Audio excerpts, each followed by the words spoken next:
special edition of the FF Metrics podcast. We have a special guest, Chris Bilello. You guys asked for him. You guys got it. We're going to talk about the 2024 futures, go division by division, talk about teams, player props we like. BTC Chris is here. RC Fischer, obviously here, owner and founder of FF Metrics. And then I'm going to be your host, AndrewDFS.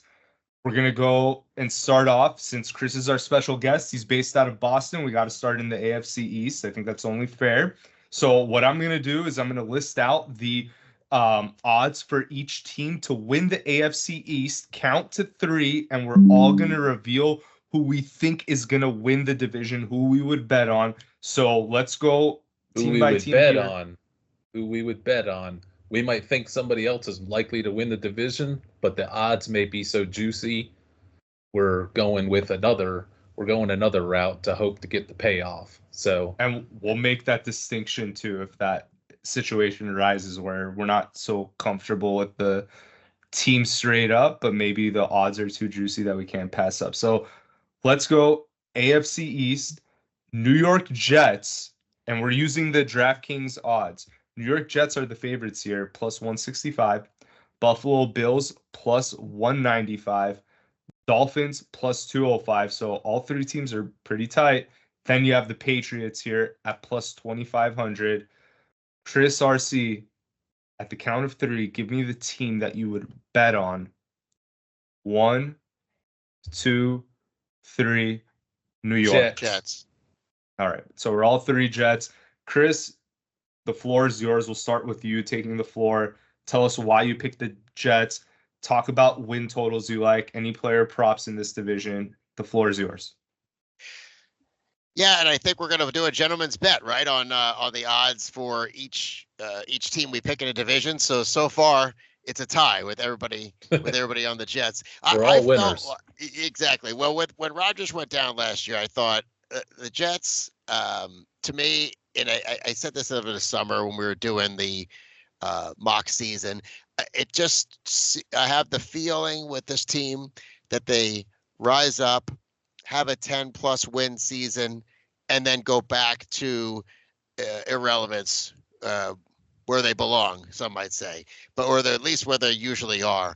But I think a lot of things break their way. You know, the Bills were dominant for a number of years. Before that, obviously, the Patriots were dominant for 15 years, and I think they can handle the teams in this division.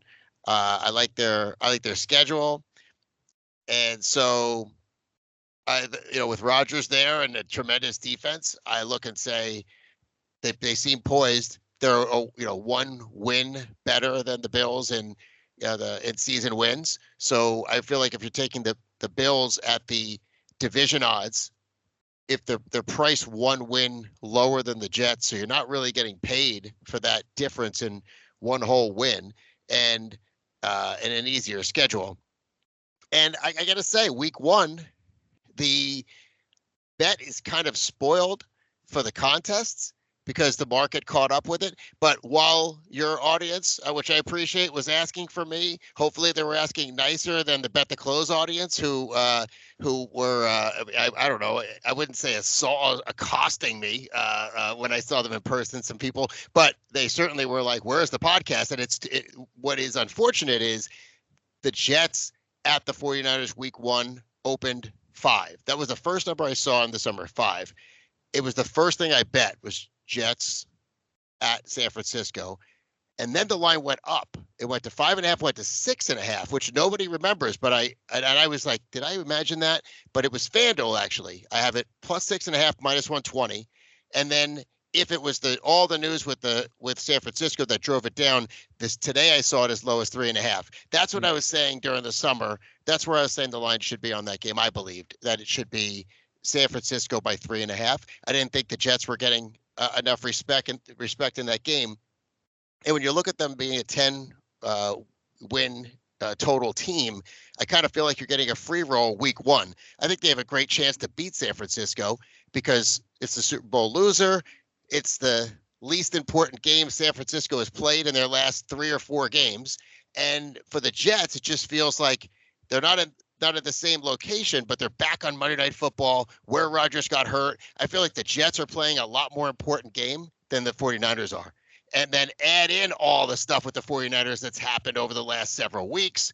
Now, I don't know if Ayuk hired someone to shoot Pearsall. I don't know what is happening with that team, but all bad things. And so I'm even more happy with the Jets, the way things are playing out. The only thing I'm not happy about is the line coming down before I could take 5 points in, the Circa Millions contest. RC, what are your thoughts? I keep thinking about the Jets bet versus the 49ers. If Trent Williams is not in that game, that could wind up to be the bet of the year, with the plus points, especially if you got it in the summer at +5, +6. I went with the Jets simply because I can see the Jets win in the division. I can see the Bills win in the division. I can see Miami even win in this division. I reluctantly went with the Jets because they have the one thing that's a differentiator over all of the other teams in the division, and that's that defense. When that defense is on, it's lights out, it's game over for everybody else. That defense can only carry them so far when they had a bad broken offensive line last year and missing Aaron Rodgers. So they actually beefed up the offensive line. Aaron Rodgers is back. They may win this division going away if they can stay healthy, as long as Sauce Gardner stays healthy. So they're the one team that if everything goes right for them, they could blow everybody else out. It's going to take injuries and problems for the Jets to fail and allow the other two to sneak in there and win the division. The one thing that I really liked about the Jets bet was, last year when we were talking about them, their offensive line was a big problem. I didn't think that they would be able to keep Aaron Rodgers uptight. What did they do in the offseason? They went and grabbed Tyrone Smith from Dallas, obviously. They traded for Morgan Moses. They draft Olu Fashanu or whatever out of Penn State with their first-round pick. So they definitely went and got some reinforcements up front to go protect their 41-year-old quarterback. But I do recognize that the Bills are very much alive in this as well. I mean, they were second place all through week 17 last year, week 18, and stole the division from Miami. Just having Josh Allen there, they'll be alive. But I feel they like were a loss away. If they lost that last game, they hadn't even made the playoffs. I think they would have been wild. I think what would have happened if they lost the fifth. They would have been the fifth wild card. They would have played Miami again in Miami. Okay. It would have just been a repeat of that game. So they wouldn't have won the division, obviously. But they were very close. It's the difference between being the 2 seed and a 6 seed or something like that. But they had to make a heck of a run just to make the playoffs / win the division.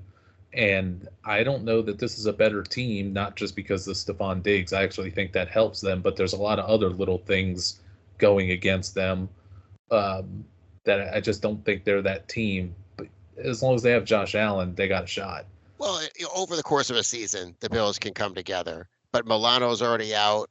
I think that's, for several years, you made a huge adjustment to the handicap of the Bills when Milano missed. So I think the Bills are going to take some time and come together. I expect them to be better at the end of the season than I expect them to be playing early on.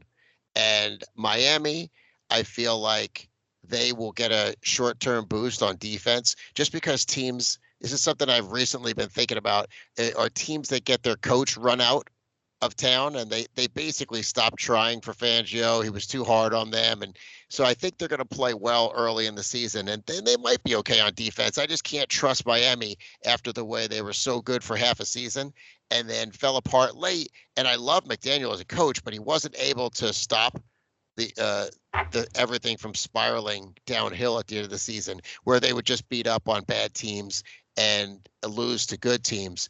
And the other thing with the Jets is they played really well head-to-head against the Bills the last several years. And the Bills have been the better team, and the Jets have been lousy. And RC, to your point, it's the defense.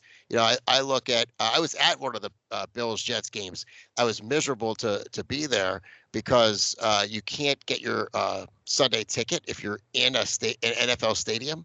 So I couldn't see what was going on with all my other games that I bet. So I had to watch the Jets and Bills. That's probably why they do it, to make you watch the Jets. But what I noticed was Josh Allen, while he had a long scramble for a touchdown, the Jets defensive linemen, when they got him in the backfield, it was one-on-one, they brought him down. And you don't usually see that. One-on-one, Josh Allen usually gets away from people. So it's one of those dynamics where it's in the division and the Jets practice it, and they're kind of built for stopping the Bills. So I like the head-to-head matchup between the two. I think the most likely scenario is a split between the two teams. But if you had to lean one way or the other, I think the Jets taking both games would be my expectation more often than the Bills taking both games. And this podcast isn't going to be focused on week 1, Chris, but I wanted to also touch on a point you made too about the 49ers and Jets matchup. Even though that the line opened up pretty in favor of San Francisco, now it started coming down with all the news against SF. I think that is one of the better bets of week 1, taking the Jets with the points, especially if Trent Williams is a no-go. I think that's that's almost a no-brainer for me. RC, sorry, I cut you off. What were you gonna? No, and to back up your point on that, no Trent Williams. This is an incredible bet. I'm not 100% sure Christian McCaffrey's ready to play in this game. He probably is, but I want to see him practice. If he's not practicing Tuesday, something's really wrong. It's been hidden from us all summer, and that's typical, especially with running backs in the preseason. But he may actually have a problem that we don't know the severity of it. So that would be another issue. But I was just going to say to wrap all this up, it used to be, you go back a couple years ago, and the 3 areas that I always focus on with trying to judge teams against each other. Buffalo had the best quarterback in the division. What's Brady left? Buffalo had the best offensive line, especially with the Jets having a terrible offensive line. The other 2 teams falling apart. But then the Buffalo used to have the best secondary. Now Buffalo has the best quarterback, but their secondary has really come down. They lost their veteran safeties, and their offensive line has been tailing off. At the same time, the Jets have the best secondary now, and the Jets may have the best offensive line if everybody stays healthy. So, and they have, let's say, the second best quarterback in the division. Maybe they have the best quarterback when it comes to like NFL, not fantasy, but maybe when it comes to NFL, maybe Aaron Rodgers is the better quarterback. So the Jets may have an advantage in all the key spots. Plus Tyler Bass, I know we're picking on the Bills. Tyler Bass missed that field goal in the playoffs, and he's been struggling in the preseason. Buffalo may lose a game because of Tyler Bass issues on top of everything else, and that cost them the division. Yeah, and to close, I mean, I'll say my final piece on the Jets.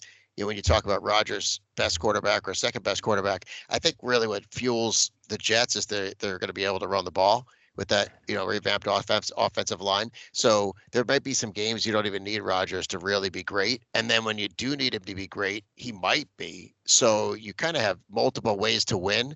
So the Jets have kind of, I don't know if they've stumbled into it or but it seems like they're a pretty complete team. Yeah, definitely a complete team. And one more thing that I wanted to add in before we move on from this division too was talking to and this is kind of going back in circles, but with week 1, obviously Trent Williams, Christian McCaffrey might be injured, but let's also not forget that Brandon Ayuk has been holding out too all summer, right? So he probably isn't like up to speed, hasn't been practicing as much. And then week 1, he potentially gets the top safety, the top corner in the NFL, Sauce Gardner. So that's not going to be an easy matchup at all. And the Super Bowl loser has a bad record against the spread early in the following season. And since 2000, it's 4-20 against the spread for the Super Bowl loser in week 1. And I know there's been 1 or 2 in the last several years, but I think they were getting points. So I think in cases where you're favored, that's why I didn't understand from the beginning why San Francisco was such big favorites. So when you look at the 3.5, I think if you have Trent Williams out and some of the other things we're mentioning, that's what might justify saying, I think the question is going to be, and I only brought it up because I wanted to talk about betting that game, because I'm going to be faced with the same decision. Do I use it in a contest at 3.5, or do I sit on the bet that I have at better odds? I think that the things we mentioned, if things aren't breaking right for the 49ers, that might be the difference in those 2 points, or really from where it opened, 5 to 3.5. Is it for a 1.5, you have no Trent Williams, potentially, Andrew, to your point, of Rusty Ayuk. These guys that sit out, I really think it is an eye of the tiger situation. Same thing for Jamar Chase. I don't love it, but it's true. If you're sitting out and you're running on the side, you're just not engaged. And then you get that money, and you do see, or I expect, a dip from those players season for the season numbers for sure, and especially early in the season. Before we put this to bed, any other player props, win total you guys want to talk about, or should we move to the AFC North? I have no props for the season long from this division that I can recollect. And looking at my sheet, I don't see anything. I would just note one thing for week 1: anytime touchdown scorer, Braylon Allen is going to break the record in the NFL for the youngest player to ever score a touchdown. If he can score a touchdown within the first, I think, 8 weeks. He's that young. He's like 20 years old, like young 20. He has 8 weeks to score a touchdown and be the youngest player. What better place than to get the record on Monday Night Football with a 1-yard plunge against the 49ers and just get that record in before he gets hurt or whatever could happen. So, and I think he's like plus 600 or so for anytime touchdown week 1. So I've been having my eye on that all summer. That is interesting. I wasn't aware of that. What I would say is, if he doesn't get it in this game, then no to week 2, because that's on the road. And then week 3, I think this is back in play at home. Maybe get it at home. Well, if it stays plus 600 and plus 700 and all that, I'm going to keep playing it every week. It's going to get right one of those weeks. You're going to break even by the middle of October when he finally scores? It'll be like when you play blackjack and you play that progressive way where when you lose, you just double your bet because you figure you're going to win the next one. Then if you lose that, you just double your bet again. Eventually, you'll get your money back. I'll just keep doubling my bet on Braylon Allen until I get it right. Fair enough. I don't have any props on this one. I just I think it's a conversation for a different time. Maybe we can tease toward that. Is the Patriots week 1? What is their situation? Obviously, they're in for a long season. But it's me having already bet the Bengals. That's what their situation is. In with the points, or lay the 9. You lay the 9. Chris, do you disagree with that? That's going to be a bloodbath. Well, I think it has the potential to be a bloodbath. What I think is the Patriots are going to be bad this year, but they're not going to be. The best Patriots I think we're going to get is week 1. I think that's the worst offensive line in the league. I think it's going to get crushed. Progressively worse throughout the. And if I think they're a very bad team, but I do think that you have the same Jamar Chase situation that we talked about with Ayuk, and a good defense for the Patriots. And I think Brissett is fine, even after the preseason game where he hurt his shoulder. He threw a pass where he hit KJ Osborne, 25 yards down the field right in the hand. And that's I say another hand, reason to take the Bengals is KJ Right. Osborne plays for the Patriots. right in the hand, because he didn't put his other hand up to catch the ball. I'm assuming KJ Osborne is not going to be on the You've seen field. this. RC, go easy on Chris. Come on, he's defending his hometown team. No, I don't. I, Gotta be easy on him. Well, I'm not a Patriot fan. I like another terrible team, but I just KJ think Osborne, you've seen. Yes. Yeah. So KJ on your Osborne's the face. hidden gem of this bet on the Bengals. yeah, RC 9.5. I mean 9 or 9.5. That is a lot, though. I mean, I don't know. I don't think I would bet anything on here because that spread is big. But I bet it because I think you're going to also get the best Bengals team. You're going to get a Bengals with Joe Burrow back that's ready to explode, ready to go. Are there defensive line guys back? I'm not up on all of their latest injuries. I just know that they kept Hubbard and Hendrickson, but not the vaunted Miles Murphy, whose career is in a tailspin. It sounds like maybe they were talking about Miles Murphy and looking strong. I'm like, he doesn't need to look strong. He needs to develop a pass rush plan, which is the kind of the craziest thing I've ever heard about why a guy isn't good. But yeah, maybe the best thing that happened is he's hurt. He can't play. Well, if I'm going to circle a game that's a potential, knockout 45% of the survivor pool, obviously this is the one. And I don't think it's likely, but the game is being priced that the Bengals win 80% of the time, and I'm saying maybe they win 70% of the time. I think that that's the one that I have my eye on, not just because it's the biggest favorite, because the Bengals, for all different reasons, injuries and such, they've come out flat 2 years, 3 years in a row. And I just think that the Patriots are going to, the best Patriot team is going to be week 1. That might not be saying much, but they're going to just get worse and worse. And it may be the best team. They're still going to get beat by 30 by the Bengals, but it will probably be their best team of the year. But I think that what you didn't see in the preseason is that they're going to be like the Steelers last year, where they just try to run short passes, and then they do. That's what I'm counting on. They do have talent on defense. And don't forget, the Bengals always start slow too. Like that, it is positive every year. There's reasons with injuries and stuff. Burrow never really got his full. With the calf last year. Well, before that, then he had the appendix. Then he had the COVID season. He never really had a full preseason. Yeah, Burrow. So that might be the reason. But I'm just saying, am I going to be ticking Cincinnati for my survival pool? Absolutely not. Not with a team who loses week 1 every year against the best Patriot team we're going to see all season.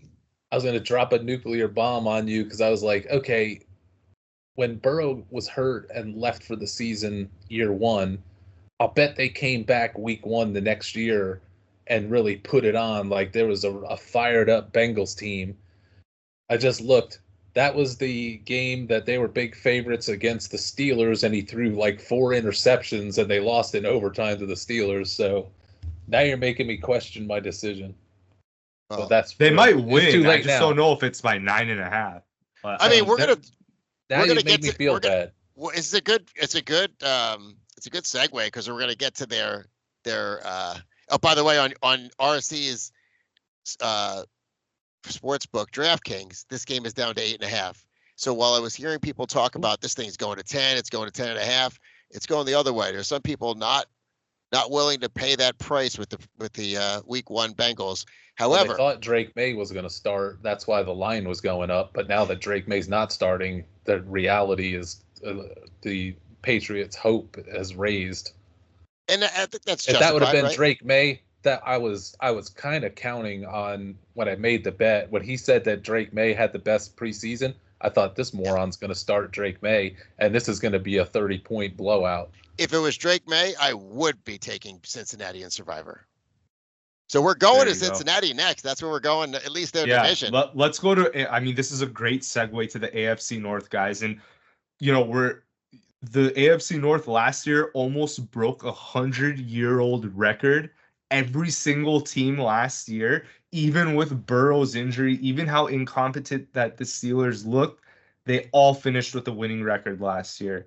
Now, here are the odds for winning the division team by team in 2024. Cincinnati plus 145, tied with Baltimore at plus 145. So they're the co-favorites in that division according to DraftKings. Then you have the Browns, a distant third, plus 550, and the Steelers last at plus 800. On the count of three, let's give who we would bet on in this division. 1, 2, 3. Baltimore. Okay. I'm the lone wolf on this one. RC, you want to kick things off?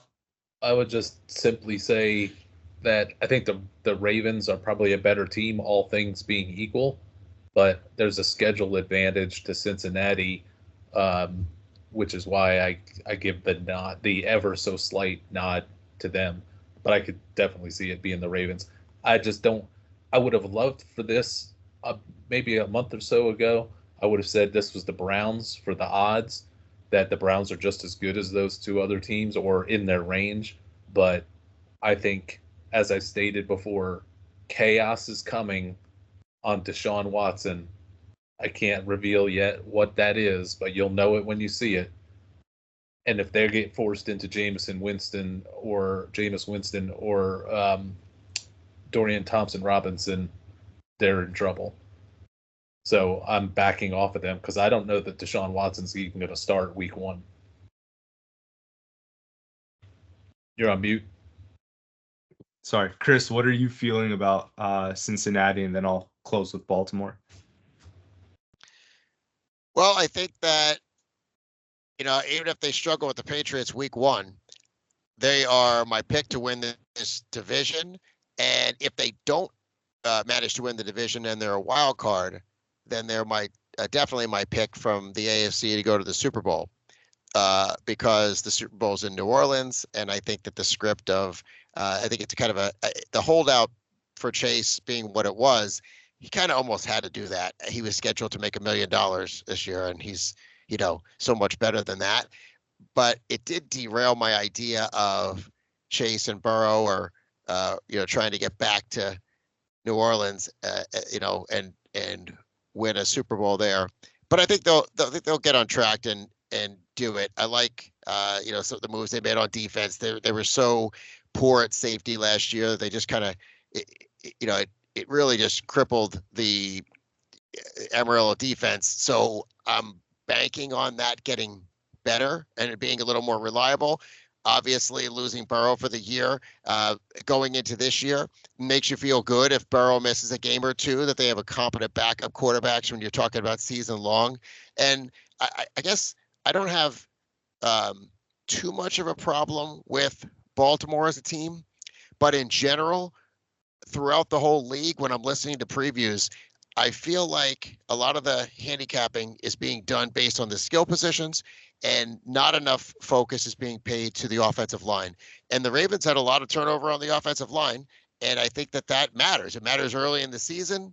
Sometimes it matters the entire season for you. So I don't think that the Bengals offensive line is anything special, but a lot of turnover on the Baltimore offensive line. And I just think Burrow's one of the best quarterbacks. He's going to get back into discussion with a good season this year. When you look at the common opponents, it looks like kind of a toss-up. But when you consider that Cincinnati gets Buffalo, a team that they've had their number. Buffalo looks win total-wise like a tough matchup, but if I'm Cincinnati, I like having Buffalo on the schedule. It's a home game, and they've beat them several times in a row, while Baltimore gets Miami. So that's kind of a tough game, and maybe even a coin toss game. I would give the advantage to Buffalo there. So when you correct for that Buffalo win total thing, Cincinnati gets Minnesota while Baltimore gets Detroit. I think, again, advantage Cincinnati. And then Cincinnati gets KC and Baltimore gets Chargers. So that's obviously Baltimore's advantage. So I just like the Bengals to bounce back from a challenging year. This is the second team in a row that I've picked that lost their quarterback for last year. So I think that's it's a big, it's going to be a boost for them. I think there's a chance. You just double your bet, because one of these years Burrow's not going to be hurt. Exactly. So every year, I'll just keep doubling your bet. Every other year, it'll get right one of these years. I mean, they're 7-1 to win the AFC. and that's a bet I made. That's a bet I like, and I have them and a team to be named later from the NFC to make the Super Bowl. So those are my reasons. I think that there's a chance that Cincinnati has their best tight end they've had since Burrow's been there. As RC is noted in his scouting, I think you could have three deep. Three deep. I'm laughing at RC's reaction. I'm three sorry. deep at wide receiver. That I'm not backing. My eyes open as wide as they can get. That I'm not backing off of. And they could be three deep at wide receiver. So I think the offense could be good. I think it could be a well-rounded team. Let me just say this in defense of Baltimore, even though I'm picking Cincinnati. The offensive line issues, they had offensive line issues last year.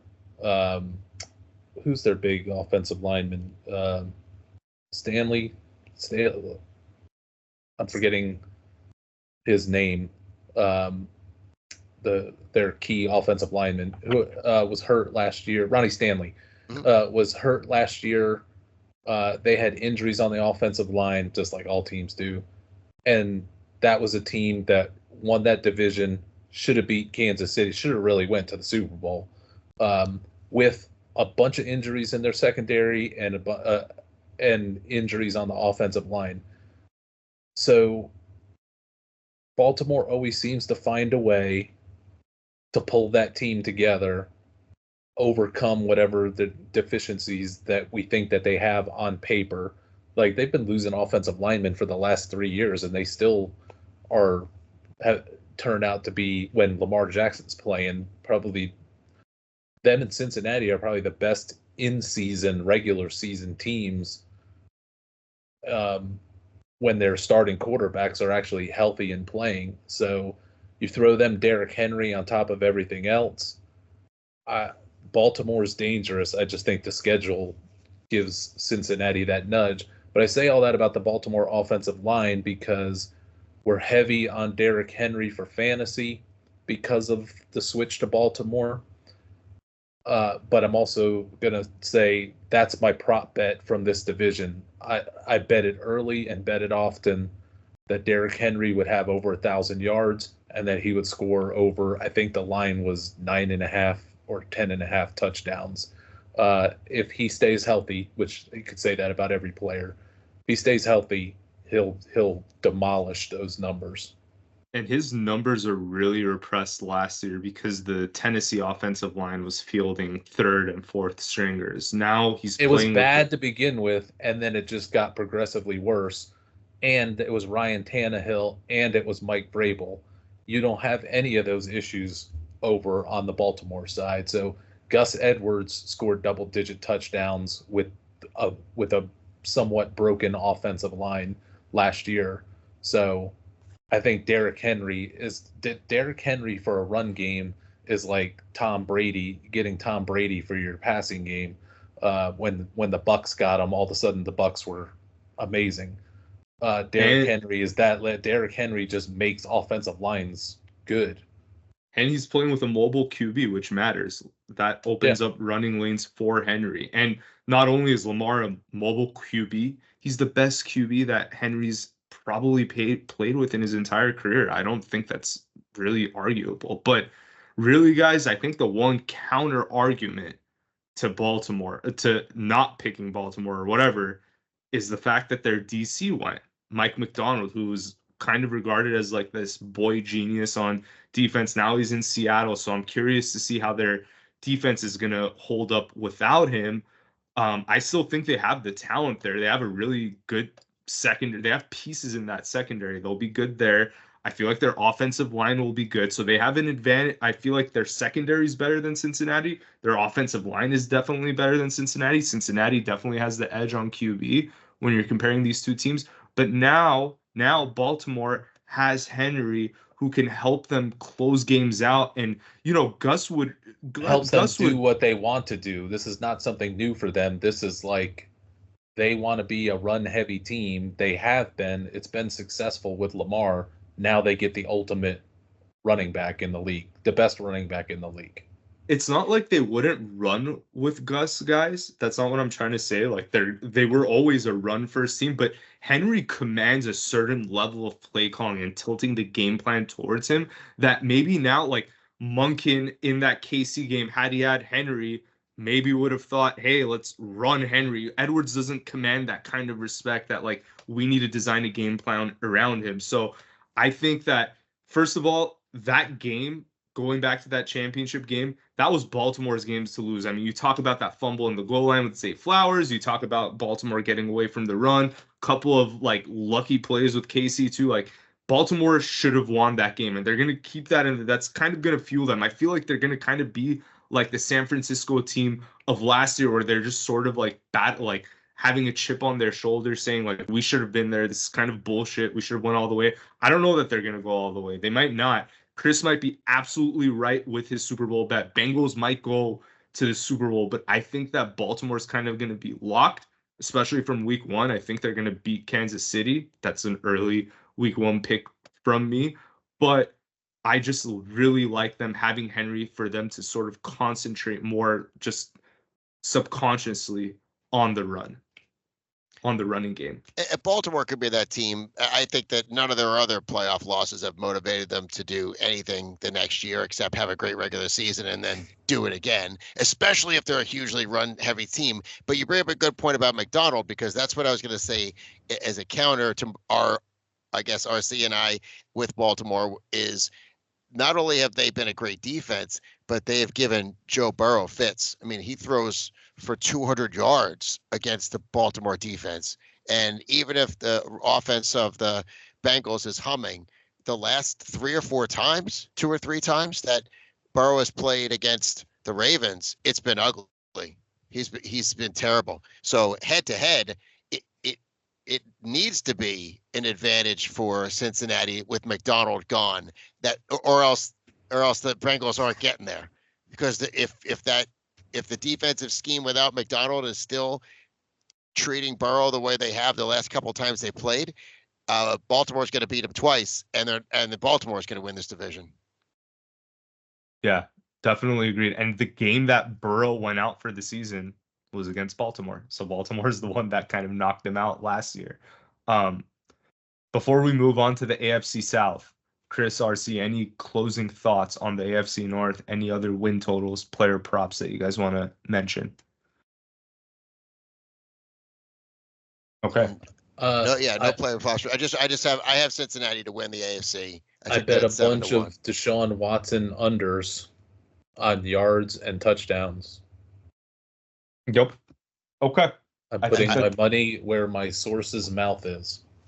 I piggybacked on that. I found it a couple times this week.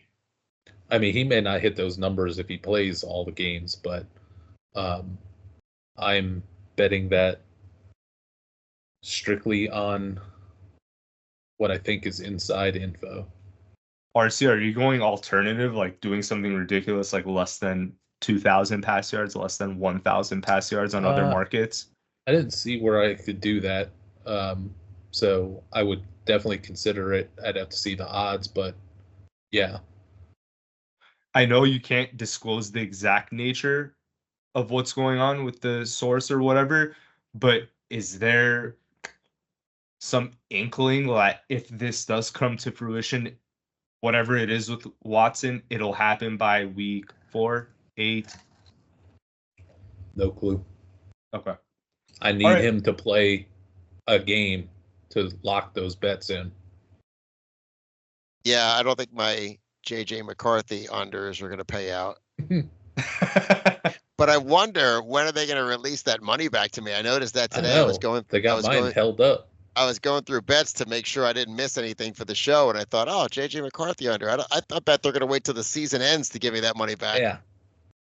Too bad you couldn't parlay that with or hedge it with JJ McCarthy will not take a snap in 2025 or something, or 2024.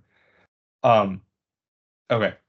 AFC South. This is going to be a fun division. Lots of young quarterbacks here. The favorite are the Houston Texans plus 105. Then, oddly enough, Jacksonville plus 250 is second here. Indianapolis plus 340. And the Tennessee Titans plus 1,000. On the count of 3, let's give the team that we're going to bet on in this division. 1. Titans. Come on, RC. 1, 2, Titans. 3. Indianapolis. Titans. Chris? So are we doing the nickname or the city? We're doing the city. Tennessee. I've been doing the city, but you can go with the team name too. I'll Just try so to it do sounds the same. Yeah. All right, so let's do Andrew, team name and, so in case we get into the Los Angeleses or the New Yorks. oh, that's a good point too. So Yeah. Andrew and I are Colts. RC jumped the gun. Yep. The Titans. I mean, Well, he jumped. everybody knew I was going to pick the Titans. Well, he jumped the gun in the 3 count, and also jumped the gun in betting the Titans by 1 year. RC, you get a penalty, so Chris is gonna kick this one off because you jumped the line or whatever. So Chris, tell us why Yeah, I you mean, think the Colts are gonna win this. At some point in time, I mean, we don't want to run too far over. We have to get back to the Cincinnati tight end situation with the look RC gave me. But I took the Colts. So I like what the Colts did in the offseason. It's not very splashy because they didn't bring in any big name free agents from other teams, but they signed a lot of their guys that they like.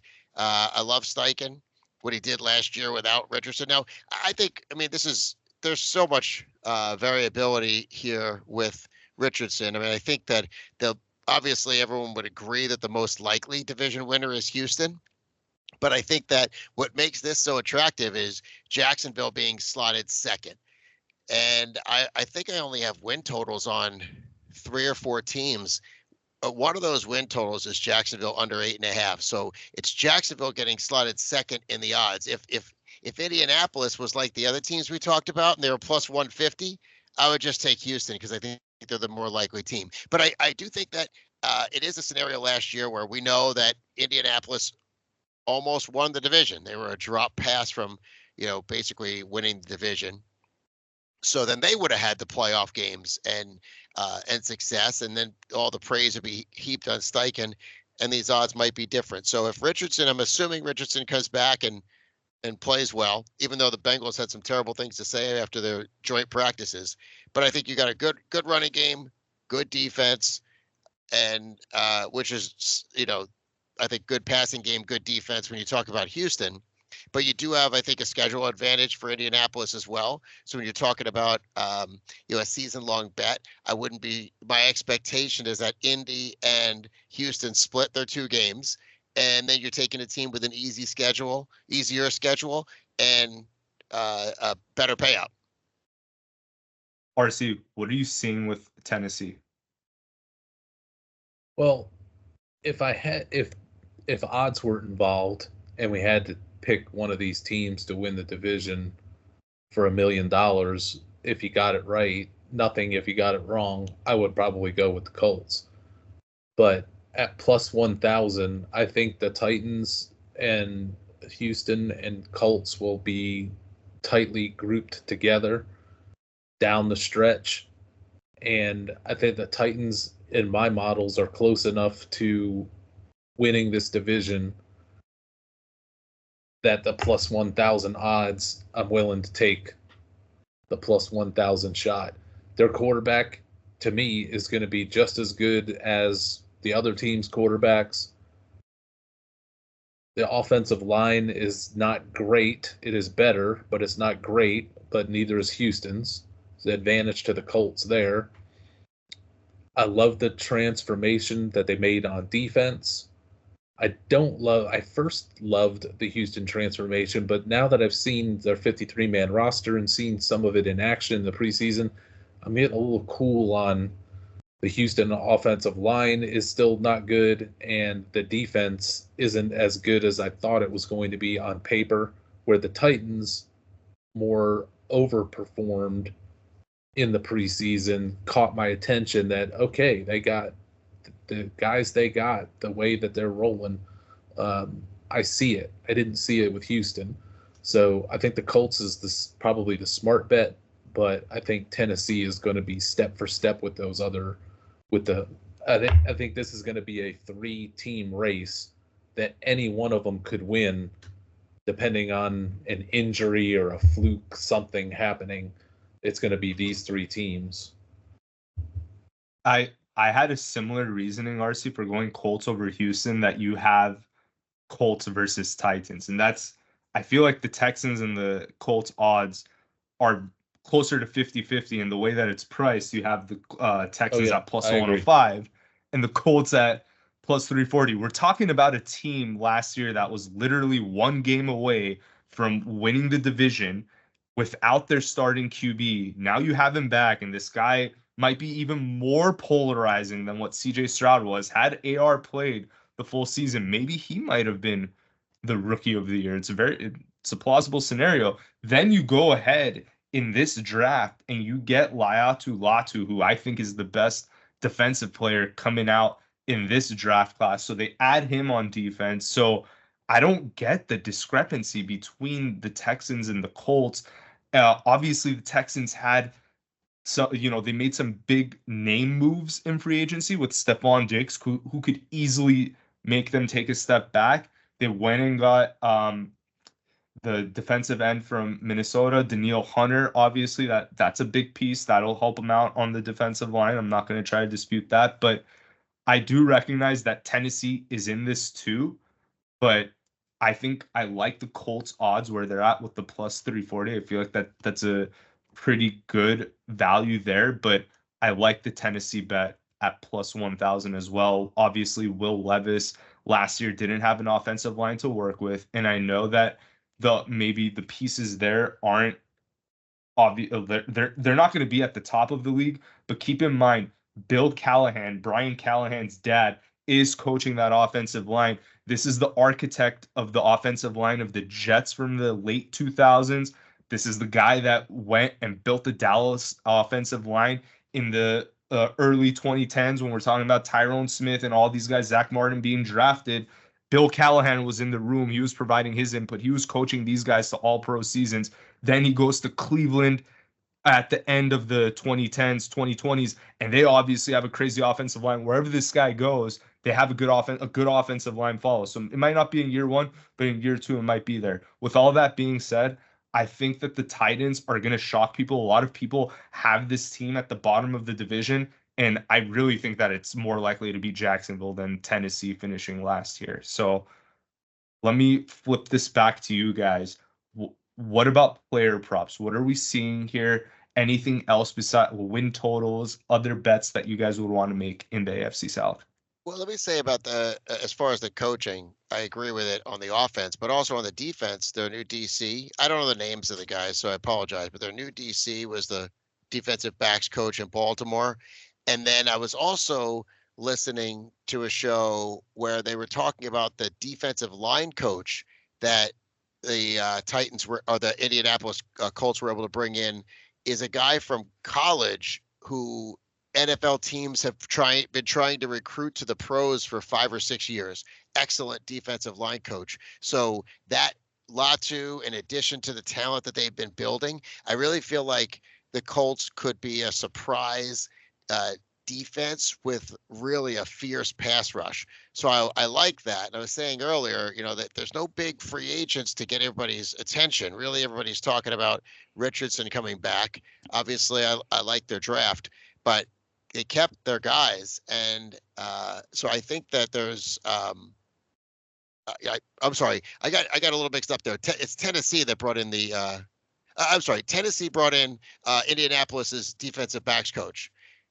Indianapolis, the Ravens, the backs coach. Indianapolis brought in the defensive line coach, the top guy from college. So that's right. I think that.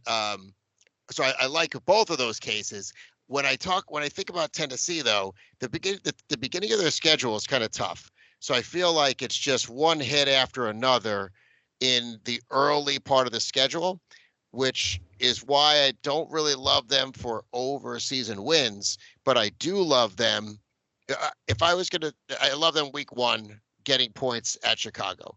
You have a rookie quarterback who's favored by 4.5 points. That seems like a lot. And Tennessee's defense, they have a lot of veterans on that team. And Jeffrey Simmons has already talked about talking trash to Caleb Williams about painting his fingernails and stuff. I think they're going to be ready to make a statement week one and against a quarterback who, even the best quarterbacks, the guys that work out to be the best quarterbacks, are not really ready to go week one. It's tough. And he's got the advantage of being at home, but to be a favorite of more than a field goal, I looked at that one right away. And so I mentioned the Jets one, which the line went away. The Bears line is not going away. You still can get 4.5. And that's something I've been betting. It may for only a month. go higher because they are absolutely convinced from the preseason that Caleb Williams' 2 good throws means he's great. And Will Levis having an excellent preseason is just preseason and it doesn't matter. They are so bought into the Bears and so bought against the Titans. This to me is the best bet week one by far. Well, I'd love to see the line. If the line moves in Tennessee's favor and it goes up, I'll bet it again. But I think that when you talk about, what direction could the line go? I'm not. I think 4.5 is a good number. Obviously, if you can capture, a 5 for a push, that's great. But 4.5, you're getting right above a couple of key numbers. And I'm going to be looking as this week goes on, guys. I really want to see the alternate lines on Tennessee, because if they're getting 4.5 points, what if it's Tennessee by 6.5, Tennessee by 10.5? I think on FanDuel, I have Tennessee to win by 11 plus. And I think it was plus 600. So I'm going to be making bets like that on this game too, because if it goes the way I think it could potentially go, the Bears defense was good the second half of last year. I give them credit for that, but it was also it wasn't against a murderous row of quarterbacks either. Their schedule wasn't terribly difficult, and defense, it's just tough to project 1 year into the next. And the scoring from the Titans could come from turnovers. If Caleb Williams has a 3-turnover game, the Titans could, I just see it in my mind's eye. The Titans could easily win that game by 20 points. And the weakness of the Titans defense in years past was their secondary. Let's not forget the shutdown corner they got from KC, L'Jarius Sneed. They went and signed Awuzie from the Bengals. So you have 2 players at the cornerback position that are playmakers, a rookie QB that doesn't look like he can make great decisions from the pocket. So as long as the Titans DC wisens up and says, hey, let's not let Caleb Williams roll left or right, keep him straight in the pocket and make him slice and dice the defense, I think there's going to be a lot of opportunity for this Titans defense to make some plays, possibly get a defensive touchdown in this game. So any same game parlay or prop or whatever with this team scoring a defensive touchdown, I like it. I think Caleb Williams is going to will present opportunities for defenses to score on them. Just his play style, it's a little reckless for the NFL in my opinion. I just checked real quick. Titans -8 on DraftKings, plus 524. 5x right there. Yeah, and 8's a reasonable number to get to. So I'm going to shop around and be looking for alternative lines on that game. I think 5-1 to get the Titans to win that game by 10, again, against a rookie quarterback. And I'm not even making a statement on Caleb Williams, because RC, you've said a couple times he's not a disaster, but both of you guys have pointed out that his success comes when he rolls out. And I just think that is the type of quarterback that when he gets into a preseason versus getting into a real NFL game plan, if we know it, the most likely the defensive coordinators that have been game planning for him for 2 months know it, or they'll realize it shortly into the game. So I think that you've got the issue of a limited playbook just because you have a rookie quarterback. There's so many things to me that favor the Titans. And, RC, like you mentioned, there's a lot of love for the Bears. There's no love for the Titans. Maybe recently I've heard some people talk about. Yeah, they're starting to warm up to him. A little bit, but a month ago. But I don't even think they believe what they're saying. A month ago it was, You have no quarterback. You have no coach. Under the win total of 6.5. You know, they were completely being dismissed. But again, the week one versus the win total, I look at it and say, if we believe this team's going to win 7 games with the schedule they have, my preference is to take them week one against the rookie quarterback, getting 4.5 points versus the season win total. Because if they win the Bears game, they still might not get the win total. They could lose the Bears game by 3 or 4, and you still win it. It's just I see it as clearly a much better bet. Week 2, they're at home, but they have to face the Jets. So I think that the Jets could be a buzzsaw. But I think they could also be coming off Monday Night Football, all charged up from their big win over the 49ers, and take the Titans very, very lightly. Yeah, and there's a potential for that. But even that, if we're talking about the odds of that happening, I'll still take the Titans against the Bears. All of the possible scenarios that are out there, and that's what makes me like this bet so much. Yeah, can I throw a bet out at you as you're talking? Titans -8, Jets -5, Saints -9.5. Alternate lines. Parlay plus 8,000. Woo. Who are they? So I got the Titans Saints -8. Titans, yeah. Jets -5. I just settled Saints are on playing that one. Carolina. Saints -9.5. I just picked those just to see what it would ring up to. Yeah, wow. Plus, I mean, if you think about other plus 8,000 bets, guys, I mean that seems doable versus like picking a. So you're saying a 80 game to 1. score. Yeah. Okay. I mean, if you equate that with like Super Bowl odds, that's like equivalent to like the Bears or something winning it all, right? At plus 8,000. So like, I'd rather play RC's parlay than bet on the Bears to win it all. Yeah, I'd play it as long as I got a chance to play all 3 of them individually, so that if you get one, you're ahead. Yeah. Get one of the 3 and you're winning. Get all each one 3. of those 3 is gonna have a good line. Like you can get 2 of those 3, and pay for all your bets. Yeah, exactly. Okay, are we any closing thoughts on the AFC South, or should we move to the AFC West? Well, we talked a little bit about Jacksonville. I think that's another team that when I hear them previewed, they talk about Eric Armstead saying that the defensive end is one of the best in the league. Their young defensive end, I'm blanking on his name. Trayvon Walker. And I think you people talking about the talent they have on defense, weapons on offense. They're going to be throwing the ball downfield this year, which is Trevor Lawrence's strength, except they're leaving out the fact that they have an awful offensive line. So he's not going to be throwing the ball down the field. He's going to be injured and out of the game, which might help throwing them. The ball downfield to an incompletion or to the other team. Well, this is the preview I'm hearing. I mean, you can see their picks. Oh, I thought these were your words. Okay. No, this is me talking about what I'm hearing about the Jaguars and all of the praise for the team, but no one focusing on it. If it's not, is it a bottom 5 offensive line in the league? I think so. They're really bad. So you got a team that's an 8.5 win team. And didn't do anything about it in the offseason. The odds are to finish second in the division, and they have one of the worst offensive lines in the league. So one of the worst defenses. And they have Josh Allen obviously on that D line, but other than that, I mean, they signed Armstead. I kind of, even in the summer, I kind of have the same sneaky suspicion that players that Armstead going from the 49ers to they got someone else on their maybe their offensive line. They signed an individual player, still a bad line.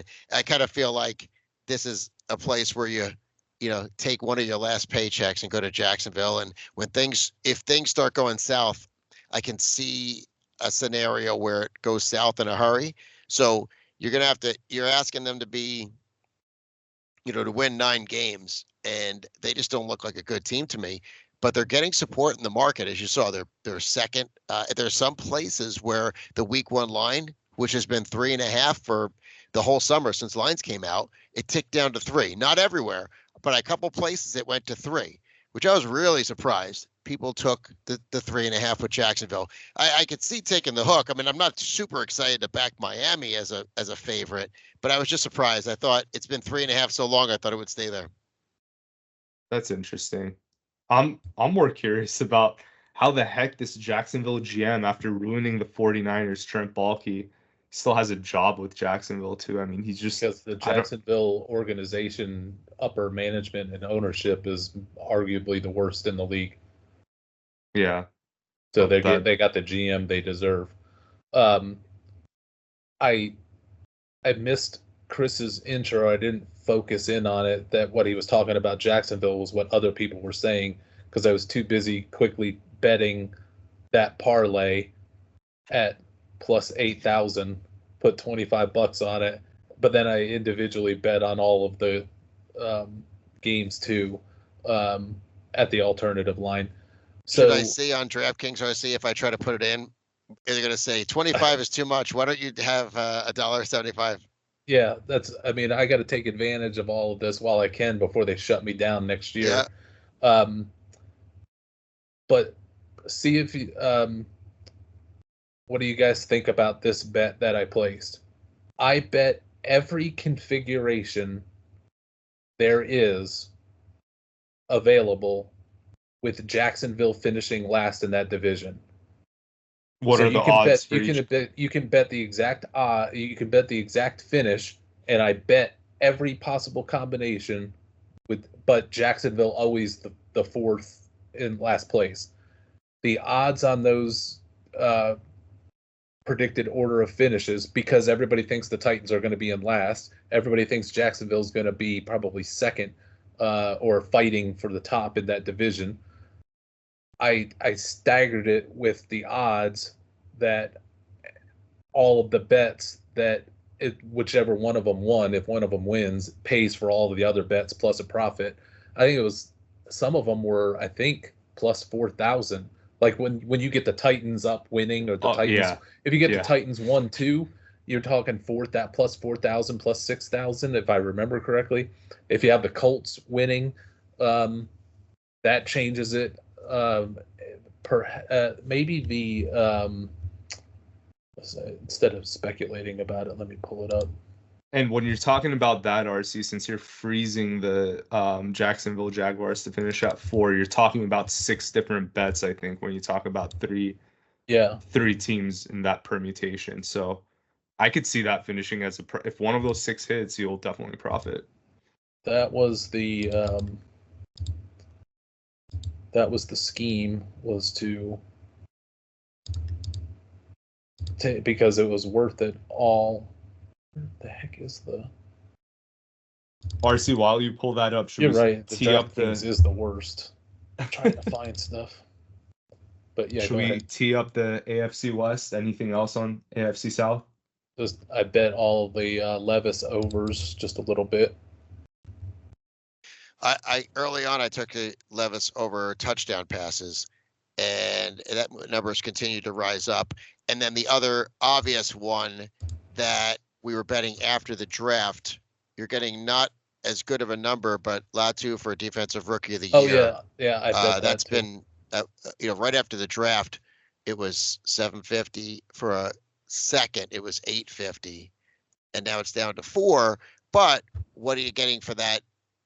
There might even be a place that was 450. I have to look and see. When I looked before the show, let's see, FanDuel, DraftKings, and Caesars were all plus 400. So matter of, is it worth it at 4-1 now? I think that, the extra information of them adding that defensive line coach, I think you've got to have the team. And he's starting now. The guy who was technically starting is out for the year, so now Latu has to start.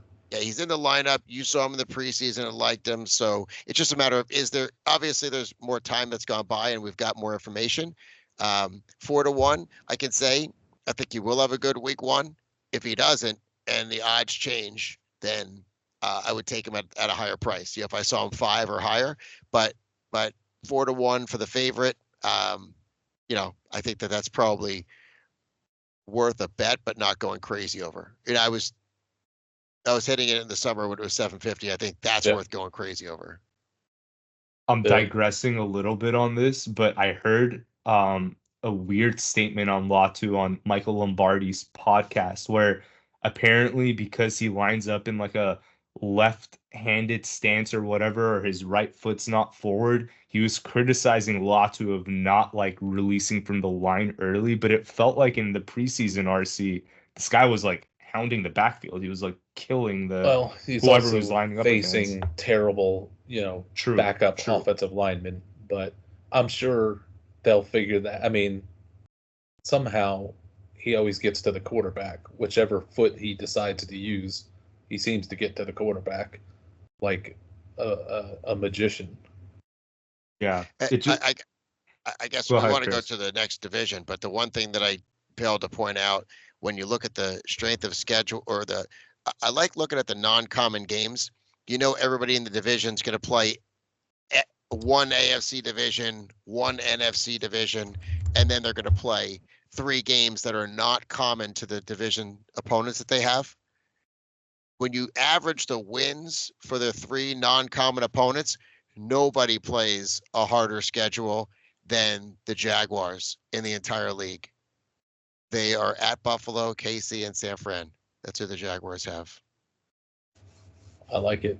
And in those configurations, the worst scenario, the worst odds is plus 1,200 on Houston, Indy, Tennessee, then Jaguars last. The best Chris, is like plus 5,000. Chris, is that Jacksonville or Houston though? Because Jacksonville finished 3rd, so I think Houston has the first place schedule, right? I'm looking at They're at Buffalo. I don't see Jacksonville's them in San at Francisco. Buffalo? Yeah. Okay. I don't see them at San Fran. Maybe I'm off. I could be off too. But yeah, I mean, the Texans are in your to your point, Chris, the Texans are gonna have the non-common opponents that finished first in the AFC, which is those are juggernauts with Baltimore, KC, Buffalo, obviously, but it sounds like that's the division they play, so everyone's exposed to them. So Chris is talking definitely about Houston. Just FYI, that was Houston's schedule. Okay. At KC, at the Jets, at Green Bay. I've got this mixed up. Dallas, they have some of the worst ats of anybody. And I think a lot of them are towards the end too, which is tougher. But okay, let's move on to the AFC West, where we finally have a team with negative odds to win the division. I think everybody else had plus odds with each division preview we did. So we're gonna get to talk about the Chargers. Great. Chiefs to win minus 260. Then you have Chargers to win the division at plus 350. And now you have some crazy odds with the Raiders and Broncos. Raiders plus 1,000. Denver at plus 2,200. Guys, I'm going to count down to 3. Give me your bet. 1, 2, 3. Chiefs. Broncos. Chiefs. Wow. RC, why do you think that I can't lie. I like the plus 2,200, but I don't think I'd bet it, but I do recognize that it's a little bit of it's pretty, not little bit, it's a pretty big discrepancy from where I have the Broncos in my power rankings, at least. So what are you thinking there? I'm just thinking minus 265 isn't, or minus 260 is not, I mean, you're going to win it most likely, so it doesn't matter if you pay a haircut to do it, but I'm just strictly going in with those odds. And as good as that team looked in the preseason, I'm going to take the plus 2,200, and if I did that as a bettor, I'd just cross my fingers that something happens to Mahomes. If something happens to Mahomes and he's gone for the season, who would you take to win this division? I mean, another way to say that is pull Kansas City out, which one of these three teams would you take? And regardless of your answer, RC, I think the relativities between these two teams, 350, 1,000, 2,200, that it's way too scattered. These are all very close. It's a third, a third, a third. I think each of them have an equal chance. If you put a gun to my head, who do I want?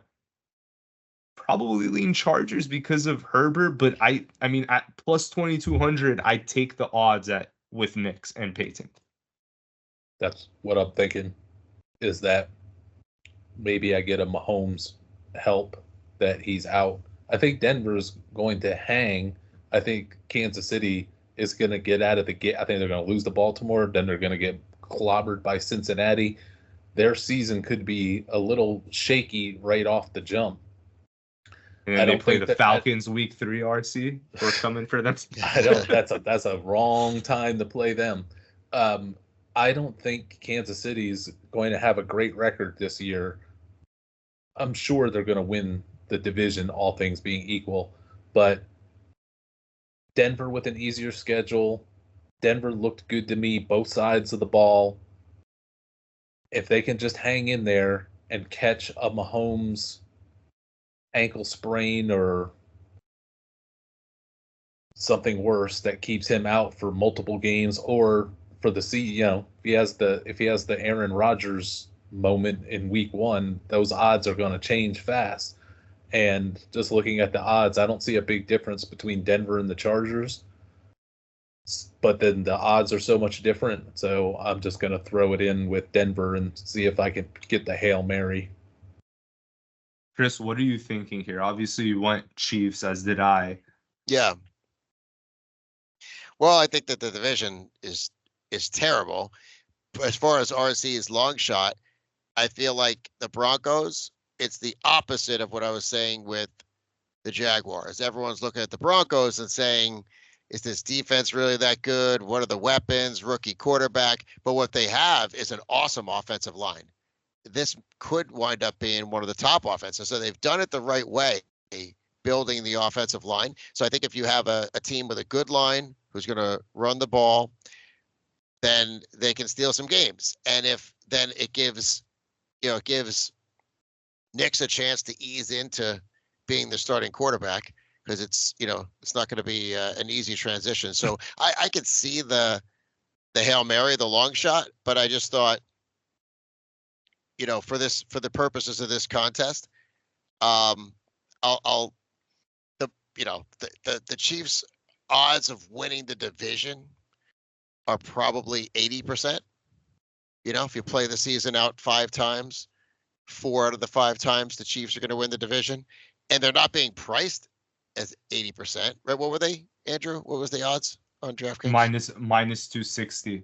Yeah, 260 is not 80%, so they're, that would be 400 that they would be priced at. So I think they're, just looking at the Chiefs and thinking there's good things you could find with each of the other teams in the division, as bad as it is. The defensive line of the Raiders, the Chargers have some good things, to build on, but the Chiefs, for me, it's more about the defense than even the offense. They're the ones that have carried the team the last 2 years. So even if Mahomes is hurt, you're obviously, you're not counting on them going very far, but you still have that defense. Yeah, I agree with Chris that the defense is there. Obviously, they lost Snead, right? But also the run game, too. A lot of people discount that. They think that the Chiefs, they went back-to-back. Mahomes is this great quarterback, and he is, but he isn't like throwing the ball all over the place like he was early in his career with Tyreek Hill.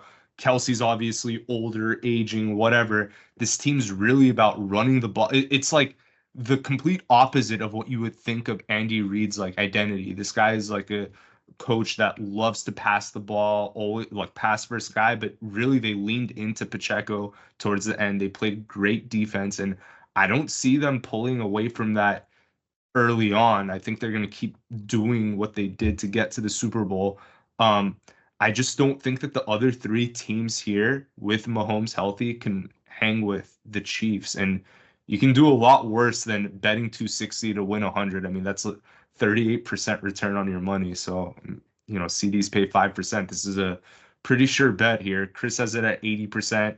I think he could probably even go higher here with how dysfunctional this division has been. I think right now you put it at 80, and then you adjust from there. If they get the Baltimore game, it goes up. But the scenario is not that far-fetched that you guys were throwing out earlier, where Baltimore beats them, and then Cincinnati, I think, is coming for them. So it's another reason why you probably don't want to touch Cincinnati week 1, because they've got Kansas City on deck, a game that is circled. That's their game. Fair, but can I go ahead, RC. Can I throw out a couple things to defend my Broncos? Sure. That I didn't realize till I just looked it up because I was curious, and I'm pleasantly surprised. Do you know that they went 7-4 in their last 11 games with that jalopy of a team? After they got whacked by Miami week 3, so they started out 0-3, but then they went 8-6 the rest of the way. 7 of their last 12 games last season, they held opponents to 20 or fewer points. This wasn't a terrible team last year with horrible quarterback play, with problems with their defense converting over to the new system. And I'll say that it had to be problems converting and jettisoning some of the players after the Miami game. But credit to them, they pulled everything together after that Miami game. They went out and won the next week.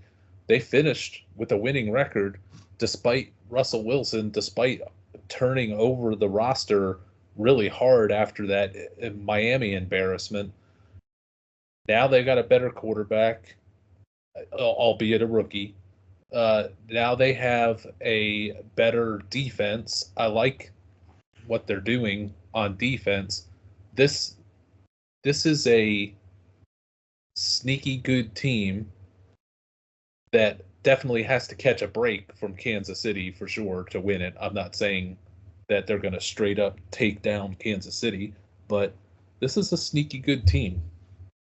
And I'll say it, and this time I have it right. I pulled up the 2023 numbers, which is why I had the Jacksonville schedule non-common opponents wrong.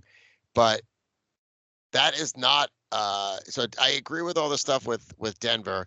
And actually, it's interesting to hear you say that, because in the last week or so, I've been thinking about Denver as the line continues to rise in their week 1 game against Seattle.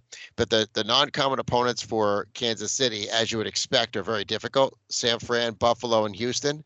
But Denver's non-common opponents are sneaky, really good too. Seattle, the Jets, and Indianapolis. So Seattle's the one that I give them a chance against. Chance against anybody, but you know what I mean. The Jets and Indianapolis are a tough draw for a third place team. But I agree with you. I was actually going to be doing more digging into Denver, because I'm thinking about that opening game at Seattle rather. And it's kind of funny that 2 years ago, it was the same thing. It was Denver, Seattle, but it was Denver who was the huge favorite because they just got Russell Wilson. Wilson was going back.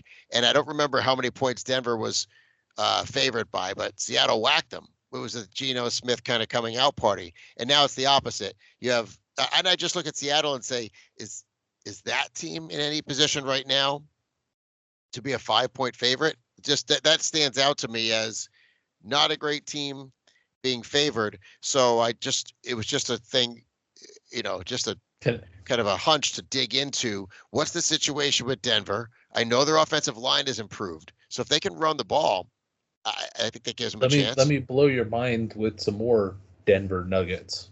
Is their defense good? No pun intended on that. Come on. All right, Andrew got it. So they get crushed by Miami week 3. They come back and beat the Bears. Who cares? Now they're 1-3. Lose to the Jets, 1-4. Lose to the Chiefs, held them to 19 points, but now they're 1-5. They start all during that, after the post Miami, they start churning the roster. They start jettisoning players. They start bringing up some of the younger players to start because the season's lost. Then they embark on a 5-game win streak in which they beat Green Bay, Kansas City, and Buffalo right in a row. That's pretty salty from a team that was getting destroyed in the first part of the season and then started to churn over their roster. They then beat Minnesota. They then beat the Cleveland Browns in that 5-game win streak. It ended with them with a narrow loss at Houston. Then they turn around the next week and beat the brakes off the Chargers without Justin Herbert.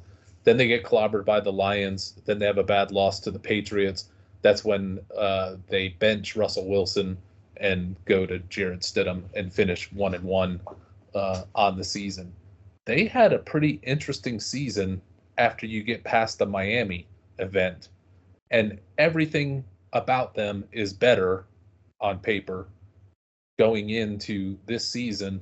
And yeah, that's what I didn't realize. I can say this preseason, that's the best looking team that I saw. Not that they're the best team in the NFL. I'm just talking about the team that played the best in the preseason, and they ran a lot of their ones, but even their twos, that they had the look of one of those teams where it's like, it gets my attention. Like, what's going on there? There's something going on with this team. The two teams that just looked completely different, looked energized, looked quick to the ball, looked everything that you want a team to look like, the Titans and the Broncos. Yeah, and I remember that Patriot game at the end of last year. I was watching it because there was that Patriot win over Denver knocked a lot of people out of Survivor. So I was cheering for the Patriots in that game. But it was one of those back and forth games where it wasn't necessarily even anything that Denver, it just felt like one of those games, and Denver couldn't overcome one of those games and the Patriots won it late. It wasn't like had they won it, they're in the playoff pick. They would have finished 9-8 in theory and had a chance to finish 10-7. Yeah. After the 0-3 and 1-5 start. Interesting. Yeah. And to hear you say that is interesting, as I should have reached out on this, because I said the last couple of days it popped in my head because I'm just looking at that Seattle game, and just when I was hearing people talk, just praise the job. I think it might have been Lombardi who was talking about what a good job they did building the offensive line with Denver, and that's not something that is said about them on a lot of previews. And it's actually what prompted me before the show to ask you guys the question of, if one of these rookie quarterbacks starting week 1 was going to win, which one would it be? And this is the reason, my curiosity about that particular week 1 game. So we can answer that, or we can table it, leave it as a cliffhanger. Let's answer it since we've been because you mentioned the Seattle thing a couple of times. I think it's a bad spot for a rookie quarterback. Like, if this was week 3, I'd be more hopeful, but I think that's a bad matchup for a rookie quarterback to go to Seattle with a pretty good defense, but with Mike Macdonald as the defensive coordinator. That could be an ugly win. That could be a cover for Denver. But I don't know that that's a great spot for them to pull off a win. Being at Seattle, being against Mike Macdonald's defense that nobody has seen really with the Seattle first team. And Seattle's got a good defense. Seattle has a decent team. They have a 9-8, 8-9 type of team. They're not a pushover.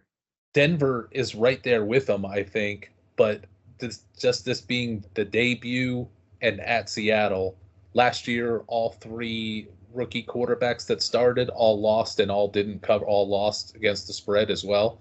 This is rookie quarterbacks in their very first start is usually not good.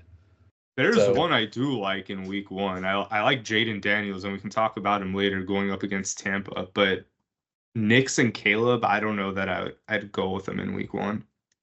That's the challenge, is rookie quarterbacks week 1, particularly on the road. But I'm not as high on Seattle as everybody else, so I think I'll just say they're not bad. I think Seattle's we can go the whole season. You can go the whole season without Seattle being a 5-point favorite. That's not necessary, especially if you're talking about Denver not being a bottom feeder, then it's even more unnecessary. I'll take a strong home crowd against the rookie and good defense, good defensive mind as the head coach. I like all that going for them. But Yeah, Chris, it to your worries point, me. I don't know if 4.5 or 5 is the right number. You might If you be can, right that it's a little saturated. if you can run the ball and play defense, you can go on the road. And unlike the other two rookie quarterbacks, Nix is, what is he, 28 years old? He's played 7 years of college. I think he's going to be, he's probably played in some loud stadiums, I would imagine. Yeah, he's probably had his fair share. Obviously, he played in the Pac-12, so he's probably used to the Washington fans yelling at him too in the Husky Stadium. So, I don't think that's gonna shock him as much, but still, it's his first NFL game. It's gonna move a lot faster. So, like RC said, if this was week 3, I think I'd have a different opinion on it, especially if it was in Denver. But week 1 debut, I just stay away from it. I don't love the bet one way or another. I might play Seattle in fantasy, their defense, but I'm not betting the game for Seattle. This is a stay away from moment for me for week 1. Okay. That covers all the divisions in the AFC. Now, before we move on to the NFC, let's give our conference winner here for the AFC. And we'll count to 3 if you guys need a moment to collect your thoughts. I need a moment to collect my thoughts. Okay. Okay. When we count to 3. Are we doing it based on, we're doing it based on the odds? Or is this just straight up who you think's going to win? I mean, let's do it based on the odds. Who you think? Let's do it on. Yeah. Let me get to the odds page here, so I'm on the same wavelength. Hopefully, it's juicy enough that who you think will win will have decent enough odds for you to bet. But if you see a long shot there that you love Titans, to make the Super Bowl. What's Denver? Denver. Man, Denver's huge. Yeah. 120 to 1. That's crazy. Okay. On the count of 3, let's give out who's representing the AFC in the Super Bowl. 1, 2, 3. Baltimore. Ravens. Okay, so we have 2 Baltimore, 1 Ravens. So RC, you have Cincinnati winning the division, but you think Baltimore is gonna? Yeah, it's just because of the schedule. Yeah. And Chris, it's funny. You said it would be a cool ending with Burrow and Chase going into New Orleans. I don't disagree with that. Obviously, they're from LSU, but let's not forget where the Ravens won their Super Bowl in 2013. It's in New Orleans too, so that would be kind of cool if they repeated that, went back into New Orleans, got a second Super Bowl there. So, or actually, it would be their third, but that would be a nice repeat. We kind of talked about why we like the Ravens, why we like the Bengals. Anything else you guys want to disclose before we move on to the NFC on why you picked the Ravens or Bengals between you two? My biggest thing is I'm going against Kansas City. It would have been Ravens or Bengals for me, just because they've got the experience in the playoffs. I don't think it's going to be Buffalo. I don't think it can be Indianapolis if they end up winning that division. I think it's too soon for them to run the gauntlet. So I'm really down to it's going to be Ravens or Bengals. Yeah, decently in agreement with that.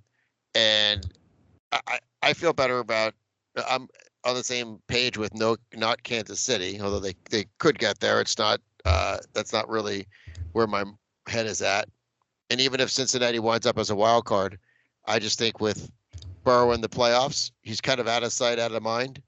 But he's he's won the AFC twice, before he was injured a bit.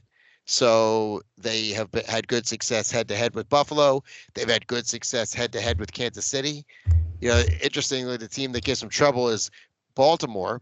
But so that would be a challenge if they wind up facing them in the playoffs. But Baltimore, I just see them as, if they're a heavy Derrick Henry team like they've been in the past, they definitely have to overcome that type of a running team usually when the level of competition steps up in the playoffs, it doesn't end well. So they would have to buck history to get to the Super Bowl the way that I think the Ravens are going to be. So I think they're going to have a good season. It's a challenge in the playoffs. This is when Cincinnati is going to be their strongest assuming things break right and there's not a lot of injuries. Burrow with a good team. And I said, I really think they're going to have a dynamic offense, a good enough defense. So that's why I was there. And I'm with both. 7-1. Yeah, 7-1 is great. I think Baltimore was plus 550, so 5-1 on them. But I agree with Chris that those odds for Cincinnati is pretty good. What's also interesting, guys, I'm totally with it. It kind of goes against the mainstream. I feel like every podcast that I listen to about who's going to represent the AFC, everyone's pounding the Chiefs, and I don't really understand why. This is a team that's like kind of exhausted. They're a little bit older, right? Kelsey's aging, and they've been charmed to get to the end. Yeah, exactly. And 2 straight Super Bowls, they win it, right? That's one thing.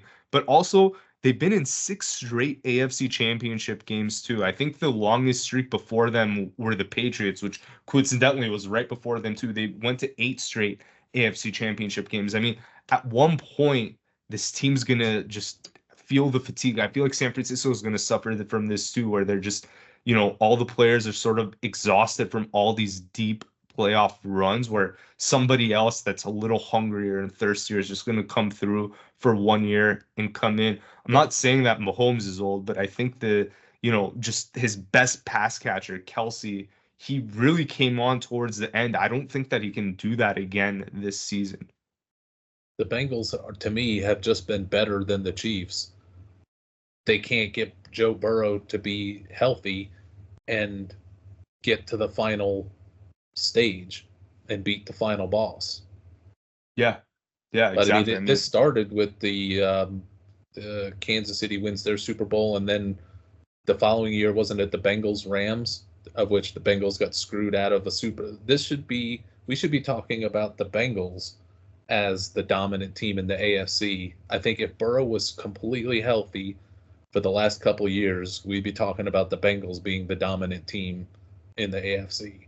So I just don't believe Kansas City's the best team in the AFC. The Bengals Rams Super Bowl followed up with the Bengals playing KC again in the AFC Championship game, and they obviously there were a lot of weird calls in that game. Plus, the Bengals lost 3 offensive linemen the week or 2 before that. Mm-hmm. So and they still should have won the game. Yep. Cincinnati has KC's number. Yeah. Definitely. That's it. They've got KC's number. They've got Buffalo's number. But the Ravens have the Bengals number. Yes, it's the one team they can't play is Baltimore. Even without Lamar, I remember there was a playoff game where Snoop Huntley was starting for the Ravens, and they were pretty close at taking down the Bengals with Burrow. So, I mean, the Ravens always, but I mean, that all the division teams, right? I feel like always play close games, so they know each other pretty well. So Ravens know how to stifle Burrow. Are we ready to move on to the NFC? Okay, let's do it, guys. Let's start with the NFC East. The Philadelphia Eagles are the favorite to win the division at -125. The Cowboys are plus 170 to win the division at second. And then we got 2 long shots. We got the Commanders at plus 900, and we have the New York Football Giants celebrating, I think, their 100-year anniversary in the NFL at plus 2,000. I'm going to count to 3. Let's give our division winner here, who not who we think is going to win the division, who we're going to bet on. Okay, so on the count of 3, let's give that 1, 2, 3. Eagles. Commanders. Giants. Oh man, wow, we're all over the place with this one. Chris, you want to start off with your pick? Well, this is just really a dart. I mean, I think that the consensus is clearly, it's Dallas or Philly's division. And I think with Washington, I just think it's interesting the talent that they've been able to acquire on defense. I don't know if it's going to make an impact right away with Dan Quinn, but I think it's it seems like they brought in some talent from a number of teams. I kind of look at that defense and say, oh, over the course of a year, that could come together. And if Washington's going to win the division, obviously it's got to be a disaster. Dallas has injuries and things go wrong. Philadelphia, it just, it doesn't work out with the, new OC and new DC. It's going to be, I'm thinking they're going to win the division with, 9 or 10 wins. The NFC East has to kind of blow up. But I haven't taken a real long shot, and I feel like, if there was no odds involved, I would take Philly. But why take a short payout on a team that I feel like could be there, but there's also a lot of things that can go wrong. So this being such a weak division, I just thought I'd take some odds. I like the plus 900, Chris, for what it's worth. I think that's not priced in correctly. RC, you took the other long shot here, the bigger long shot at plus 2,000. What are you thinking with the Giants? I was between Washington and the Giants. My bet, first and foremost, is it's not going to be Philadelphia or Dallas. So then I'm down to, do I want to pick Washington or the Giants? I leaned the Giants for 2 reasons, maybe 3. One, the greater odds. So if I'm going to do a coin flip, if I'm on the fence which one I was going to pick, I'll take the plus 2,000 one.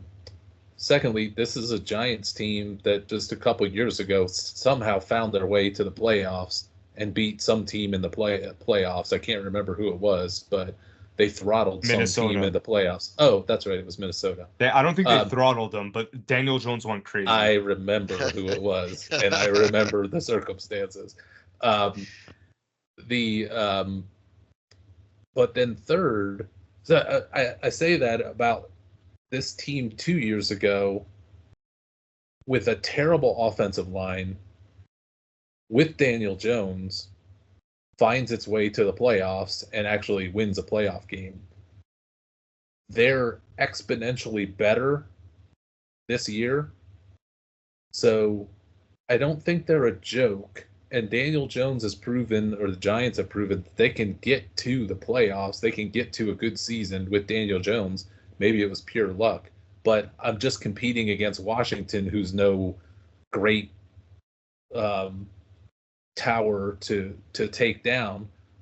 But watching these teams in the preseason and looking at the defenses on paper, this is almost turns into a weird Jets type situation. Why I went with the Jets in the AFC East. It's like, well, this is the best defense, and all of the offenses are good enough, but the Jets have that best defense. In this division, I'm like, all of these teams are not great, so maybe I'll take the one with the best defense. And I think the Giants have a real – Washington did a good job of upgrading their defense, but I think the Giants may have done a better job upgrading their defense. This is a pretty salty defense. The offensive line is looking better. They got new coaches in, new assistant coaches. There's something going on with the Giants. I don't know that they could easily finish last with 4 wins. It's Daniel Jones. I know I'm sticking my neck out on the line with Daniel Jones, but I'm really looking at them versus Washington. I'm not counting I don't think Philadelphia or Dallas are good enough to be placed so far ahead of those teams. I think this is in a tight group, so I'm going to take the plus 2,000 team that has something I can hang my hat on, and that's the best defense in the division. I think for me, I like the Washington plus 900, what Chris bet. I do too. Because with the Jaden Daniels pick there, you sort of have that element of unknown. I think Jaden's going to be good, but I know Daniel Jones is bad. It's almost like you need DeVito to play for you to even have a shot to win that plus 2,000. But you're totally right on the defense. I mean, they got Brian Burns there. They obviously have Thibodeau on the line, and they have Dexter Lawrence in the middle. So that D-line's going to be one to that's probably the best D-line in the division right there. But Chris, what were you going to jump in on what RC's thoughts on New York? Yeah, I think that I mean, I do agree with the thoughts on the Giants, and if you're going to give the Giants some advantages, certainly it would be coaching. I don't know if it was just Dayball and Martindale that weren't getting along last year, or whether it was Martindale and the defensive It was players. Dayball and everybody. Yeah, but Martindale specifically, was it? Because I do think there's a bump for the players that get a coach they don't like out, at least in the short term. So I don't know if they had a problem with Martindale, but certainly it seemed like his time there has run its course. So it's not like he went and took a bigger job. He's out, and that it can only be positive in my mind. Neutral or positive. It's not going to be a negative that they lost him. So I think from that respect, I like the coaching advantage. From a schedule standpoint, I actually like the Giants' non-common opponents. They play Indianapolis, Pittsburgh, and Atlanta, which to me seems like a pretty neutral schedule. Washington's non-common opponents is Tennessee, Cincinnati, and Carolina. So win total wise, Washington's got a weak Tennessee team, but as we talked from the AFC preview, we know we like that team.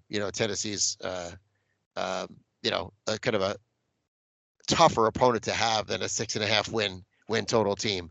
So I do agree. I think that with the Giants, you're taking bigger odds, but so I guess when I think about it from that perspective, the Commanders don't have 2 times the chance the Giants have of winning the. If you told me it's not going to be the Eagles or Giants, I'm going to flip a coin between. I'm sorry, the Eagles or Cowboys. I'm going to flip a coin between the Giants and Commanders.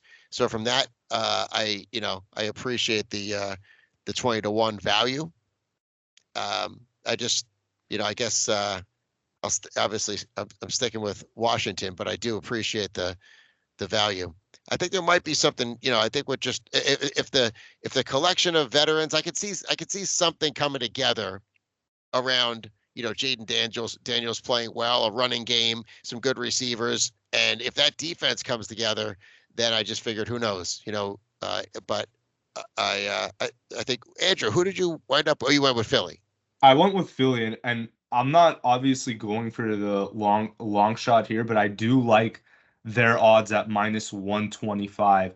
I recognize that there are problems in Philly, no doubt about it. The OC and DC both gone last year, but I think the new DC, Again, they turned them both over again. Yeah, but I mean, the year before it was for a good reason, right? They got hired out. This year, both of them gone because they got fired. They weren't performing up to expectations. And I'm not a Sirianni fan, so the new coordinators need to work out. I don't particularly love Kellen Moore, but I recognize that Fangio was not a fit in Miami. Their style, South Beach, more relaxed, right? But now you go to the Northeast where they're a little more tough and like it's a cold environment. So I could see Fangio. Worst defense I saw in the preseason, Philadelphia Eagles. Not even close. And First team or second team or third team. Vic Fangio should be embarrassed by what was on display in the preseason with his first team against other teams' third teams. It was a joke. That defense was a joke in Miami last year, only saved for a stretch when they got an easy schedule and Jalen Ramsey back. Other than that, they were getting rocked. I think Vic Fangio is another reason why you bet Washington or the Giants. I'm so sick of Vic Fangio. It's such a fake story. That's 5 years ago. Vic Fangio. That guy doesn't exist today. And the other thing that I'll add, and even though I picked them and it's going to go against them, I'm just giving you counter arguments to it. You lost the leaders on both lines, right? So on the offensive line, Kelsey retired. That's the leader. That's the play caller. The center is the most important position on that offensive line because that he's calling the protections. He's helping the quarterback. So now you have somebody else in there. And then on the D line, you lose Fletcher Cox, who's been there forever.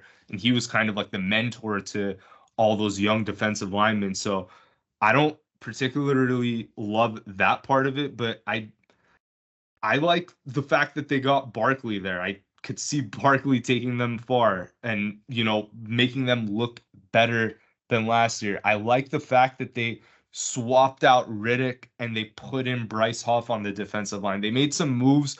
Coaching is a risk. They lost the leaders on both lines. That's a risk.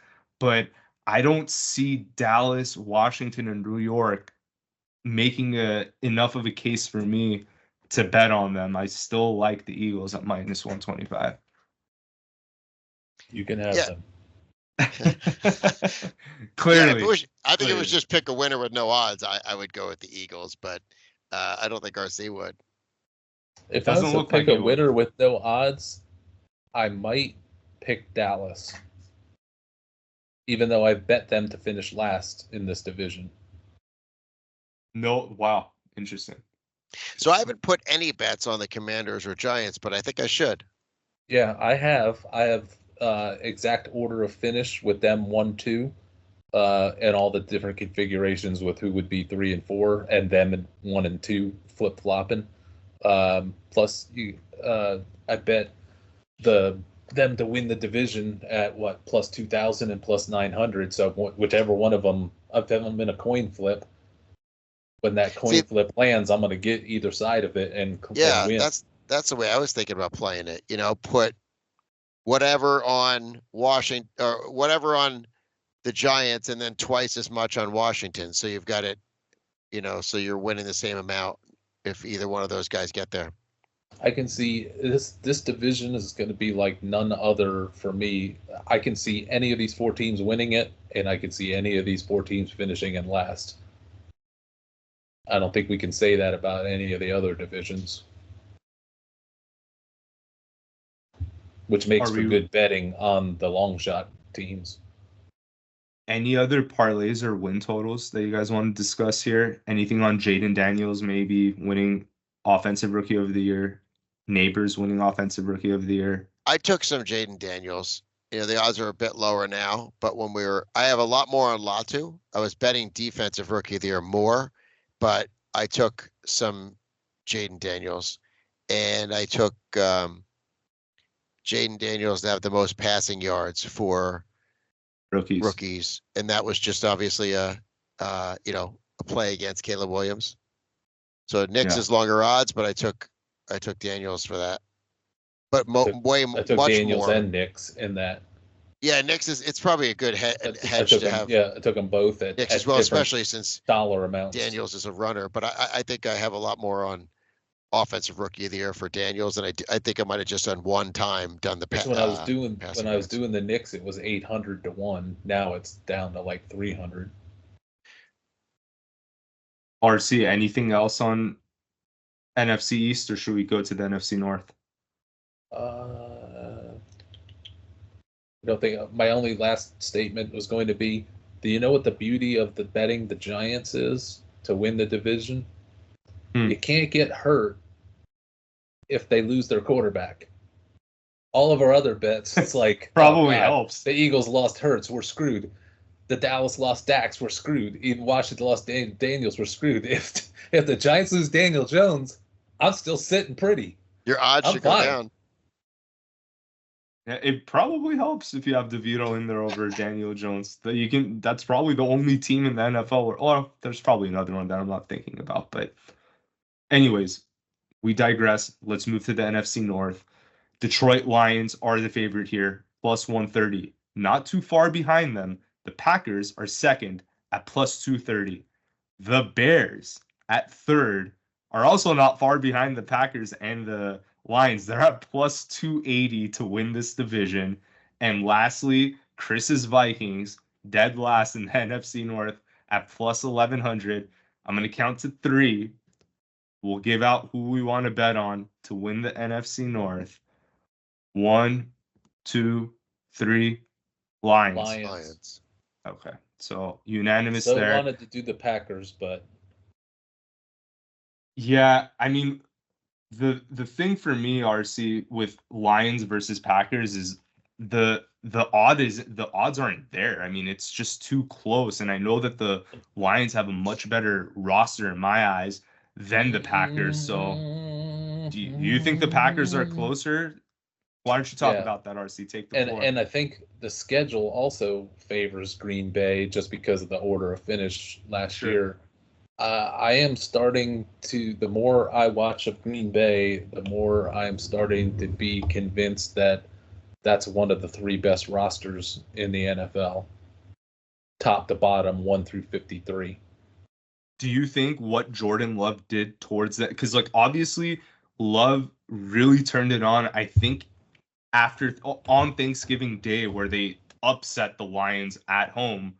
But then he had some little blips along the way, right? Like, he lost in New York on Monday night against a flailing Giants team, which kind of got everyone's attention. Obviously, in the playoffs, they went and surprised the Packers and shocked us. In San Francisco, they were up in the divisional round. We thought, like, in the They fourth had quarter, that they were up game. big. But then Love lost it in the fourth quarter. So, RC, what did you see with Love rewatching his game tape? Is this guy for real?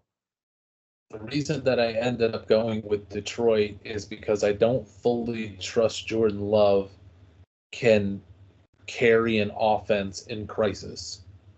He's great at running that short West Coast offense. He's got all the weapons in the world, better weapons than what the Lions have. Lions have a much better offensive line, but Green Bay has a good offensive line. I just think Jared Goff is, if these two teams met in the NFC finals to go to the Super Bowl, I know I'd go with Detroit. So because of Jared Goff, so that's why I went with Detroit to win the division. But I could see Green Bay winning this division. Chris, why'd you pick the Lions over the Packers or anybody else in this division? He's shaking his head at something in this. Oh, yeah, the Lions and Packers are not playing in the NFC Championship game. That's all I was shaking my head about. You said if. I just said if. Yeah. They're not playing in it. So, Andrew, you were saying Detroit's plus 130 and the Packers were plus 230 on DraftKings. I mean, it's a good price on DraftKings. I know I just looked yesterday and it was 130 for Detroit and plus 200 for Green Bay. So they're giving, that's actually not bad odds on Green Bay, considering they're only one win apart in their season win totals. Detroit's 10.5, and Green Bay is 9.5, and they're both minus 130-ish. The last when I checked this yesterday. So my thing for Detroit is I think maybe there's a little bit of Detroit fatigue, because they were so popular last year, and they had a couple of stubbed their toes a couple times down the stretch, but obviously were really decently good in the playoffs. And I think so the tendency is to look for another team. When I look at this division, I say I think Kevin O'Connell's probably the best coach in the division, but the talent's just not there. They're just not acquiring enough talent to do anything. The Bears, I think it's just a Caleb Williams thing for me. And maybe the defense is not as good as it looks. So it did, to me, come down to Green Bay and Detroit. And it's a Jordan Love. I trust everything that's going on with Detroit. I trust Goff. I love the moves they made on defense.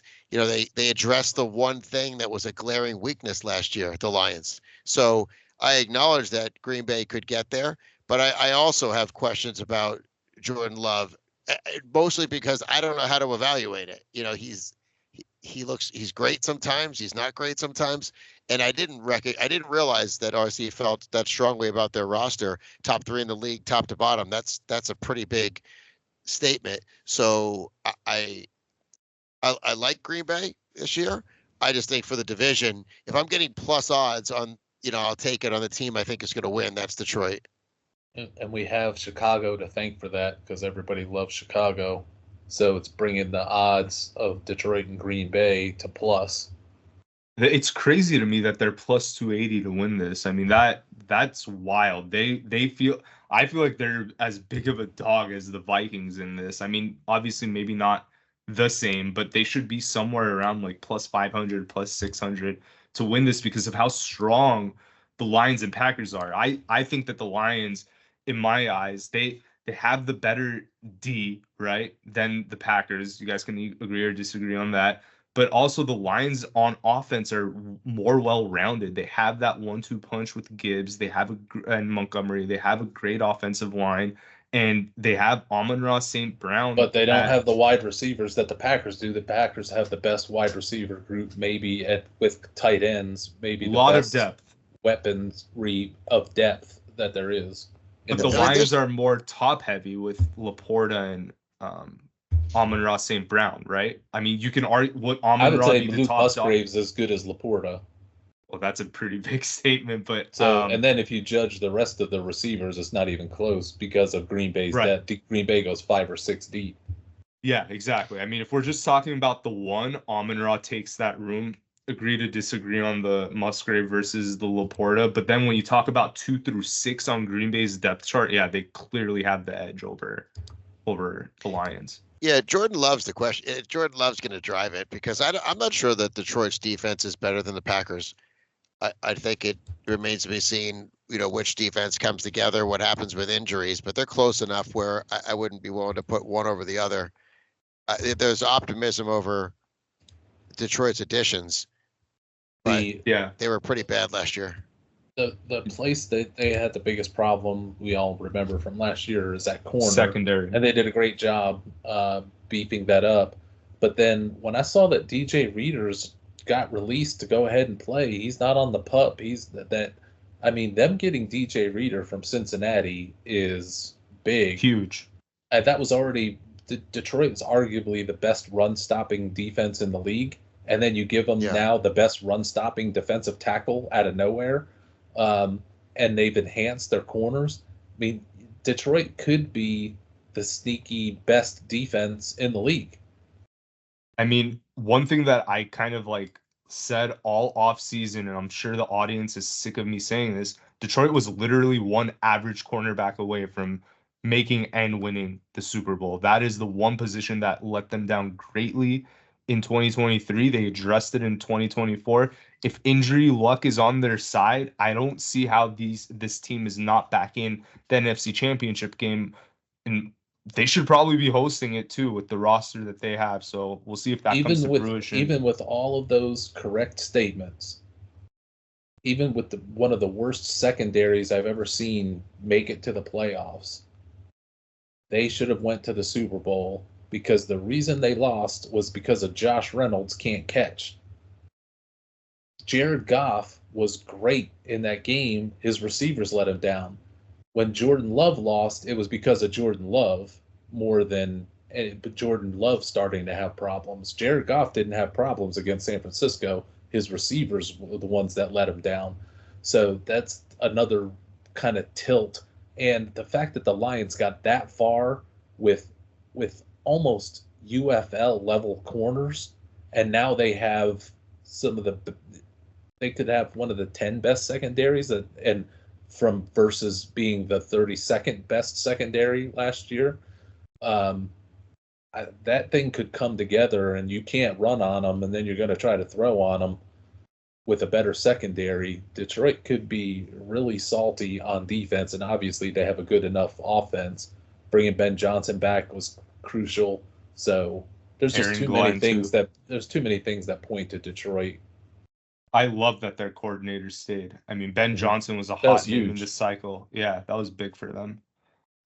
Closing thoughts, guys, on the NFC North. Chris, anything else you wanted to share? Win totals, player props. Well, Detroit maybe should have made the Super Bowl based on the NFC Championship game, but early in the playoffs, they barely beat the Rams. So I feel like, it was their kind of first playoff game with this new team and the first win in a long time. So maybe give them a mulligan, but that was a really hard fought game against the Rams. And then I just look ahead at week 1 and I just saw the first 4 pop up for Detroit, favored by 4 over the Rams. I don't see why they need to be, because early in the summer that was 3. And what I heard said when it went to 3.5 is that line cannot be 3. Detroit is a Super Bowl contender. Rams are an average team.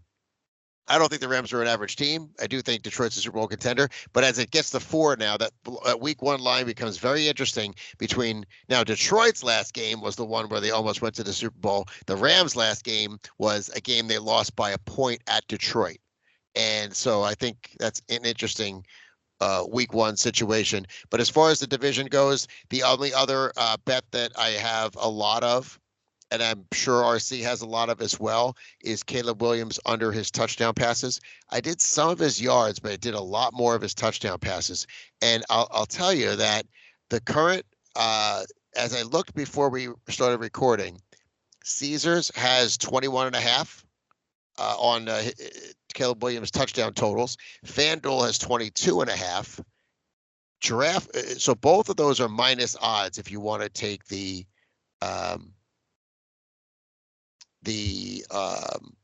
under.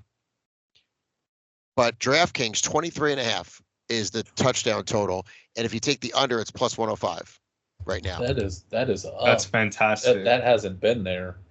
I know, and I saw the plus 105, so I tried to bet it. Of course, it won't let me bet anything that's a duplicate. So I actually don't think the price I got was that good. But I looked at my offshore that, well, I don't bet anything illegally offshore.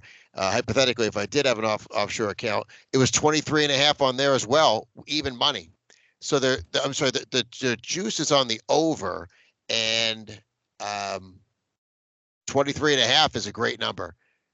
It's hard to reach that level of touchdown passes. I feel like the Bears could have a decent running game, and I just feel like the runaway narrative is just the weapons are too good. Listen, he could get over that. I mean, he could throw 24, 25 touchdowns. I'm just saying, when you talk about a rookie who could potentially get hurt and miss some time during the season, it's a difficult, it's a tall task to throw 24 touchdowns. And if I looked at it and said, how often is he throwing 24 plus touchdowns? I feel like I'm being generous if I say the guy's going to do it a third of the time. You play out the season 100 times. A third of the time he throws 24 touchdowns. That's a pretty big number, and we're getting plus on the under. And I think a third of the time is generous. It could be 25% of the time that he exceeds that number. It's a really high number. I love that bet, Chris. Well, 23.5. Was it 23 or 24.5? 23.5 on DraftKings. That's the place to go right now, because the other guys are lower. Yeah, we're definitely going to set this video to unlist so that all the FF Metrics audience has a chance to bet this too. So this is going to be, for those of you watching, this is a private video. Go attack that DraftKings number, because I think that one's a pretty good one that everyone should see for sure. Anything else before we move to the NFC South? I bet all the Chicago unders and the Caleb Williams unders I could. Except for interceptions, or RC probably went over on Caleb. But okay. NFC South. We're going to start with my Falcons at minus 130. That it's crazy to me to see them at negative odds there. I love it. Tampa Bay plus 320, Saints plus 400, and the Carolina Panthers at plus 1100. Before we start and I give the picks, Carolina's been a very popular contrarian bet on a lot of podcasts that I've been listening to, which is driving me freaking nuts. But anyways, we'll see if anybody. People who bet them to win at probably plus 250 last year. Wild, guys. But on the count of three, let's give our division winner here and just state the team name. 1, 2, 3, Falcons. Saints. Bucks. Wow. We're all over the place. RC, you want to start? It's between the Falcons and the Bucks for me, so I just went with the team with the greater odds. If everything was equal, I would take Atlanta. Yeah, for me, I think that the Bucks, I think they've won the division 2 years in a row now. There's going to be, I don't think that they can do this 3 years in a row. I know that's kind of, every season's kind of independent of each other, but I don't particularly love their coaching staff. They obviously lost Canales. They went and brought in one of Sean McVay's disciples from college. I forget the guy's name, to help out Baker Mayfield. Mike Evans is obviously getting older. I love Rashad. I like Chris Godwin, but I think this story is the Buccaneers defense versus the Falcons defense compared to their offenses. Falcons have an offensive advantage, but the Bucs are going to have a defensive advantage. So to me, they're on an even scale. That's why I just tilted to the Bucs because of the odds. And the thing that I like about the Atlanta bet is if Kirk Cousins does go down and can't go, you have Michael Penix right there. Yep. So this is the best QB situation. I'm not saying Kirk Cousins is the best QB in the NFL, but just betting wise, if you're betting on them season long, it doesn't get better than this, where potentially Penix could step in. And we were kind of talking about this in a joking fashion with Daniel Jones and DeVito, but Penix could step in and just be electric and potentially even better than Cousins, where I'd probably be more confident about my bet if Penix is coming in, just given how electric he was in college, what we've seen in preseason. Chris, what are you thinking about with the Saints at plus 400? Yeah, the 4-1 was really what got me to the Saints. And I got to say, this is one where I was saying this before the show. It's hard to have that much to say about every team, even every division. So this is the one I have the least amount of information on. If I had a bet without any odds, clearly I'd take Atlanta. But I think there's some trouble with Atlanta. Lombardi always talks about the offense being slow. I think it's to just assume that Cousins, who was, again, I think that O'Connell is one of the best coaches in the league, and had Jefferson, and mostly just all of what he did recently was under O'Connell. So to assume he's going to be the same level of producer coming off an injury with Atlanta, I think is everyone's assumption. And so I question that. They traded for Judon, which is a positive thing, but they had to trade for Judon because they have no pass rush, which is a negative thing. So if he's great, that's great, but it is signaling weakness. So they deserve to be the favorites, but they're not a strong favorite. Tampa Bay, I agree with you guys. They're the other team to look at because they've been the champions of the division. But with New Orleans, I remember the end of last year, they had so many injuries on defense. There was a practice where the players were describing reintroducing themselves to one another because they all were not on the field at the same time. So I don't love New Orleans. I just know that they were decimated by injuries last year. I look at the non-common opponents. New Orleans has a pretty good shake here. Cleveland, Las Vegas, and Philadelphia. That could actually wind up being an awesome three non-common opponents. 3 losses for the non-common opponents, I'm sure you mean. So I think that I just took the odds on this one plus the 400. So because I feel like picking between Atlanta and Tampa is a coin toss, and probably when it's all said and done in the standings, New Orleans is probably going to be close enough to those guys. But it's not a strong feeling. It's not a strong bet. I'm not going to bet it. If you told me that I can't pick Atlanta, I think New Orleans would be my bet. And they got a new OC too. I think Gary Kubiak's son, Clint Kubiak, is the OC there. Oh, they had get Carmichael out there. He didn't even want the job. So that's an addition by subtraction, I think. Yeah, and Atlanta has definitely struggled on the defensive line. They haven't really had a pass rush since they've had John Abraham in the late 2000s or whatnot. But Judon helps there. They obviously got Justin Simmons too. And, I recognize that Kirk was having one of his best seasons under KOC last year. Statistically speaking, he was looking really sharp before he went down with the Achilles. I don't know that we'll get that version of Kirk Cousins, but I do know that whatever version of Kirk Cousins that Atlanta gets is going to be way better than whatever they've been fielding at QB for the past 2 seasons. So that's where I believe the upside is. Atlanta has been finishing, I think, 7-9 3 years in a row and have had abysmal QB play between coming off injuries, Kirk, and Michael Penix sitting there waiting for his chance. Both those QBs are a tremendous upgrade of whatever the Falcons were playing at QB. Anything else, guys, on the NFC South? I agree there. The last thing I'll say is Tampa Bay's win total is 7.5. The over is -132, and the Saints win total is 7.5, -122. So those two teams are win total wise priced exactly the same, but New Orleans is 4-1 to win the division, and Tampa, you said it was in the 200 range, right? You're on mute, Andrew. So my bad. Tampa's at plus 320, so they're not too okay. far I off. didn't realize they were that high. Yeah. Okay. Yeah. So plus 320 versus plus 400, but yeah, I think that Evans going into his, I think, H32 or 31 campaign, that I think this is probably the year where he doesn't get a 1,000-yard season, which, you know, he's been sort of the leader of that offense for the non-Brady years. That, I guess, the couple of years Brady was there, he was technically the leader, but, you know, Evans has been a pretty big piece of that success as well. So I just don't know that I see them winning the division a third straight time. If it's not Atlanta, I'd side with Chris on New Orleans.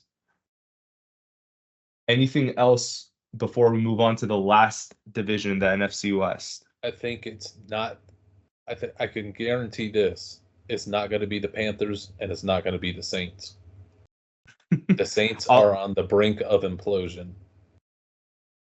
I'll definitely side with you on the. I just don't understand the logic in seeing what you saw with Bryce Young last year and them getting rid of Brian Burns, the only piece that they really had on. I guess you can argue J.C. Horn's a pretty big piece of that defense as well, but I mean, it doesn't make sense to me to how you think. Well, maybe they go over their win total, but to win the division is a pretty big step for this team, which I don't think plus 1,100 is certainly not enough for me to bet that. Okay, last division, guys. NFC West. The favorites in this are the San Francisco 49ers, surprise, surprise, minus 195.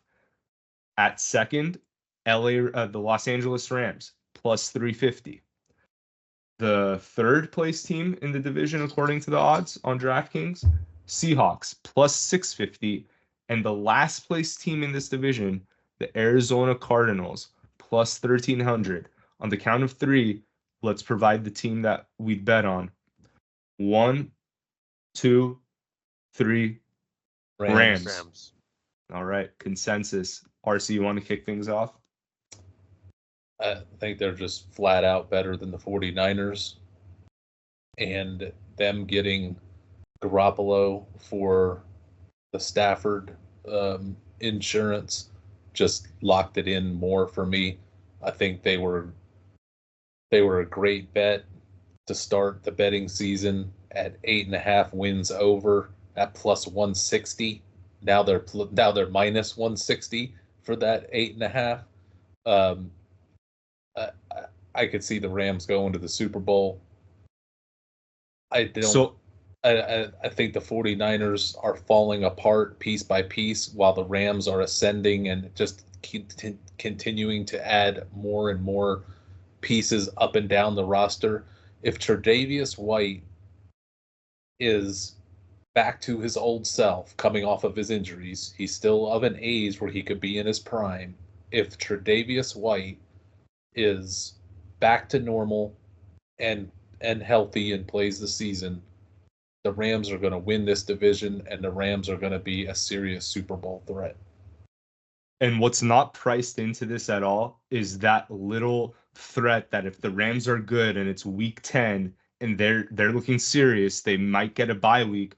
What if Aaron Donald just unretires and walks through the door and all of a sudden they get this huge boost on the defensive line? Obviously, you can't really account for those things, but Aaron Donald could walk through the door, and if he was on this team, I promise you the line wouldn't be plus 350. I think it would probably be, San Francisco would still be favorited. He's not a quarterback, obviously, but he's an integral part of that defense, and having him would be huge. One thing that I want to say before I kick it to Chris for his thought on the Rams, there have been 3 divisions where we've had a unanimous vote on who we think the division winner is going to be. One of them is the Rams. The other one was the Lions. And the first one was the Jets, the division that we started with at the top of this show. If you bet all 3 of them to win, if you parlay that gives you plus 2,600 on DraftKings if you bet those 3 to win. So I just wanted to throw that out for the audience if they wanted to play that. If you just wanted to bet on Detroit and the Rams, that would give you a plus 900 bet. So if you wanted a little Stafford parlay, his two teams winning the division each, plus 900. Chris, tell me why you like the Rams. Well, I would take those 3 bets and do them individually, because then if you hit, well, not any one of them, but if you hit one, you're pretty much either even or up already. When I hear people talk about the Rams, they've been very dismissive of this team, I think, because, well, Aaron Donald's gone. That's really it's everyone's lead, and it should be the lead. But I think I love situations like this where everyone's saying the same thing, but if you dig a little deeper, they're missing something.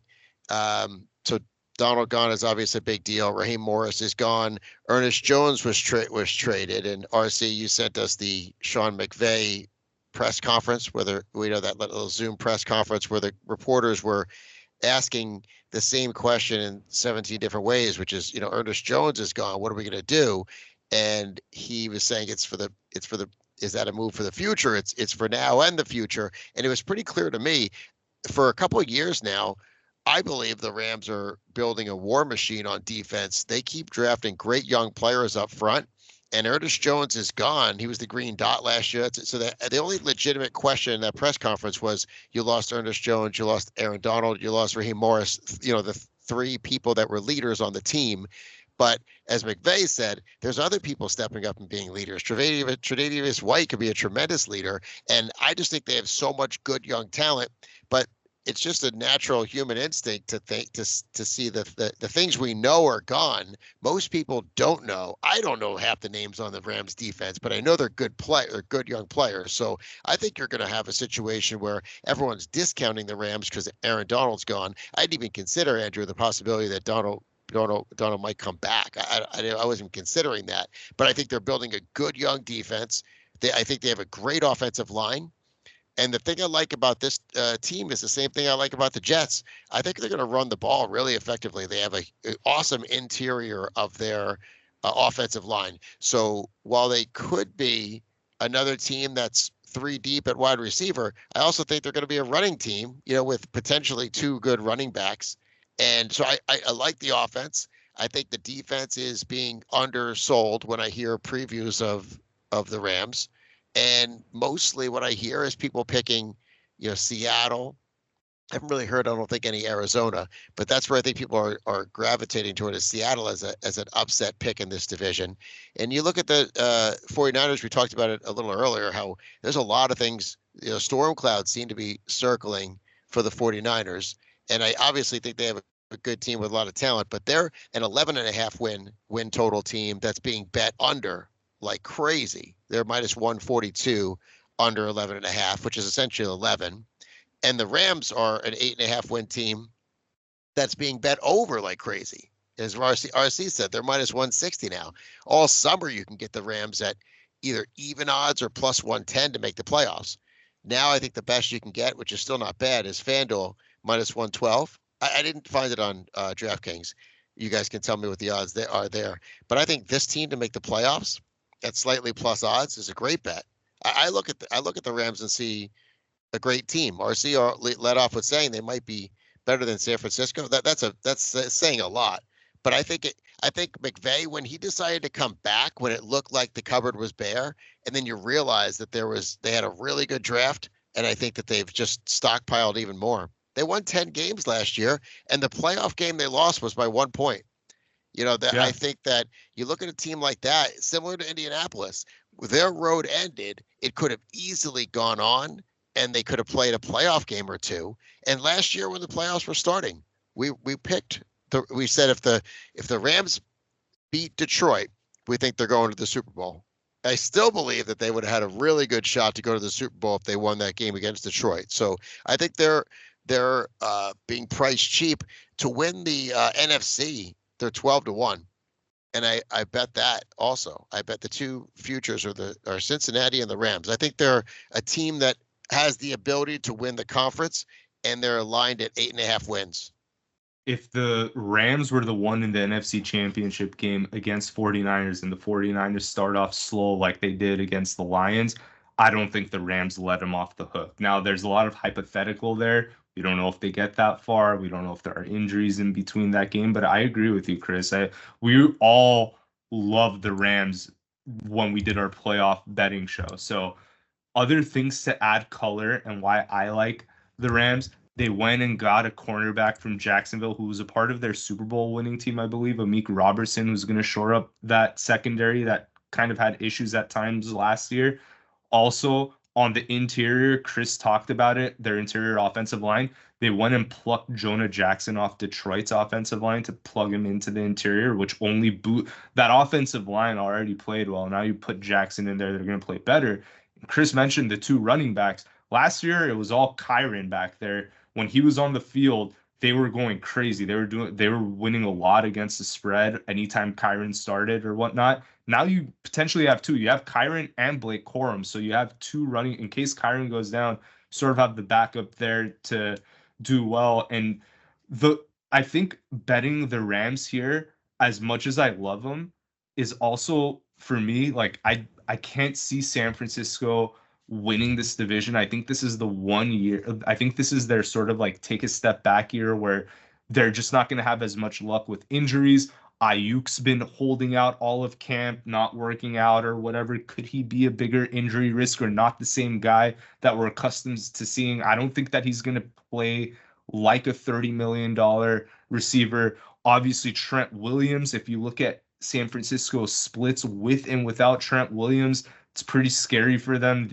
I don't think that, the last 5 games they played without Trent Williams, I don't think they scored more than 20 points. So not having him there, like having him disgruntled is going to be, it's huge. And if they even sign him too, the guy's older too. Like everybody's aging there. McCaffrey, Kittle, Debo, these guys are all aging. They've went to 5 straight NFC championship games. Obviously, they've been to the Super Bowl a bunch too. There's fatigue with this team. So those are the reasons why I'm leaning Rams over Niners. Niners are that one team when we look at all of the divisional odds that have minus odds that I would avoid that like the plague. I don't think that they should be minus 195. That is way too heavy for them.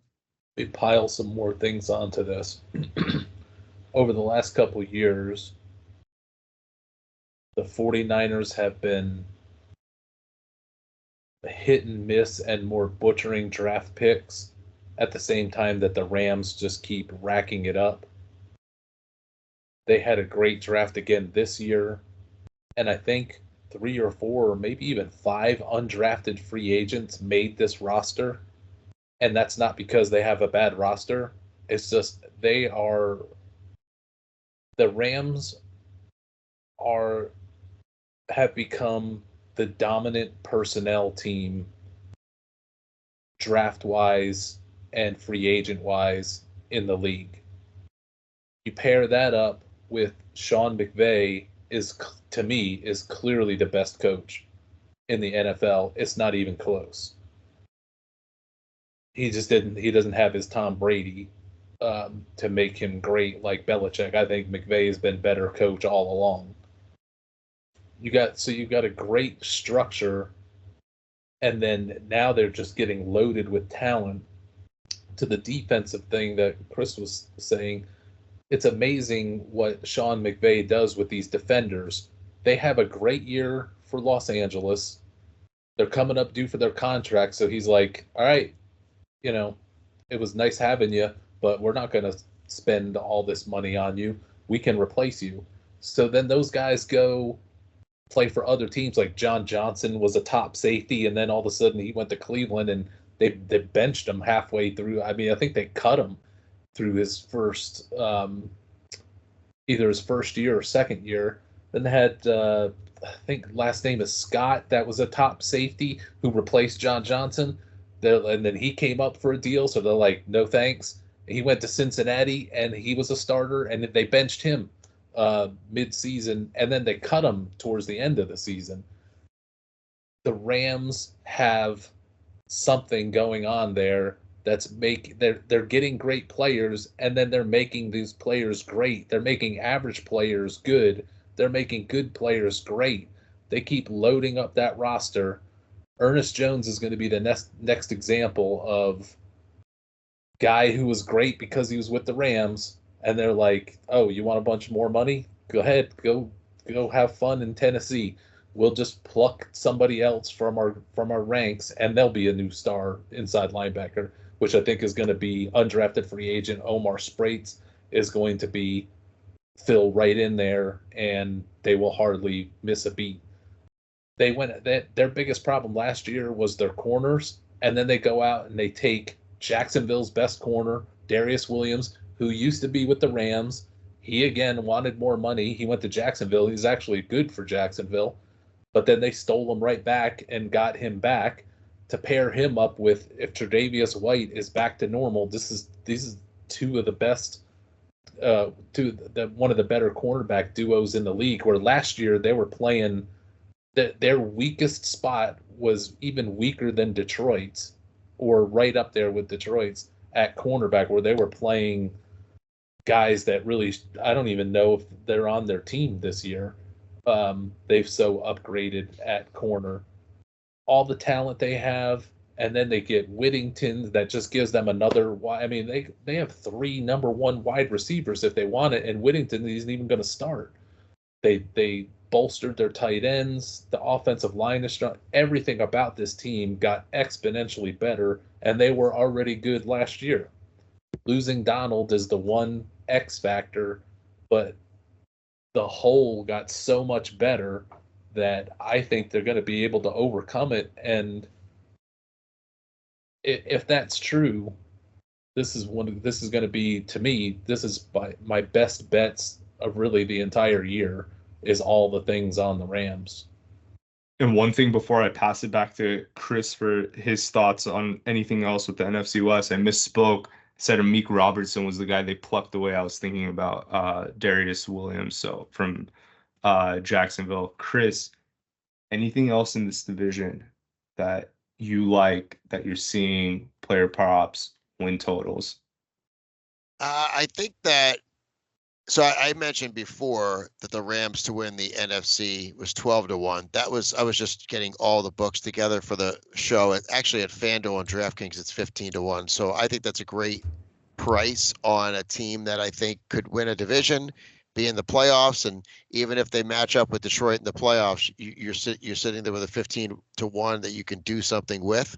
One more thing that we didn't mention about San Francisco, Warren Sharp does his rest advantage and disadvantage, and San Francisco is really on the wrong side of, they play 4 teams that are coming off their bye, so their rest disadvantage is the most. Now, I will say that the Chiefs had a big rest disadvantage scheduling wise last year and won the Super Bowl, but down the stretch they weren't great. So it's not that it's going to doom you for the season, but just something to keep in mind with San Fran. They're up against it with the schedule rest advantage, along with the other things that we said.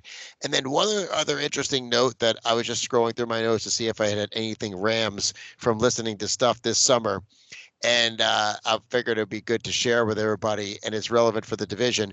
It's for the Rams. Don't forget last year when Baltimore's defense was on fire. Everyone loves Mike McDonald and the way Baltimore's defense was playing. It was a rainy game that the Rams went to Baltimore and put up 31 points. I think they lost. I think they lost in overtime. But they did put up 31 points. So the idea there is keep that in mind when the Rams play Seattle twice, that they had their way with that defense last year, at least, small sample size. But and I don't know that San Francisco is going to match up that well, but I thought of it for, game by game betting when San Francisco plays Seattle, but it's also, in the division, one of the tougher, tough opponents in Seattle. And I think the Rams are okay against Arizona. So I think that part of it matches up well for the Rams to stack up some wins. So I don't think I have anything else, anything prop wise from the division. I have a good amount of a good investment in the Rams over 8.5, Rams to make the playoffs, and then Rams to win the NFC at, I think I just saw 16-1 or 15 now. I think that's an awesome price for a team that, they had Aaron Donald last year, but the defense wasn't good. The defense wasn't good, and they won 10 games. Yeah.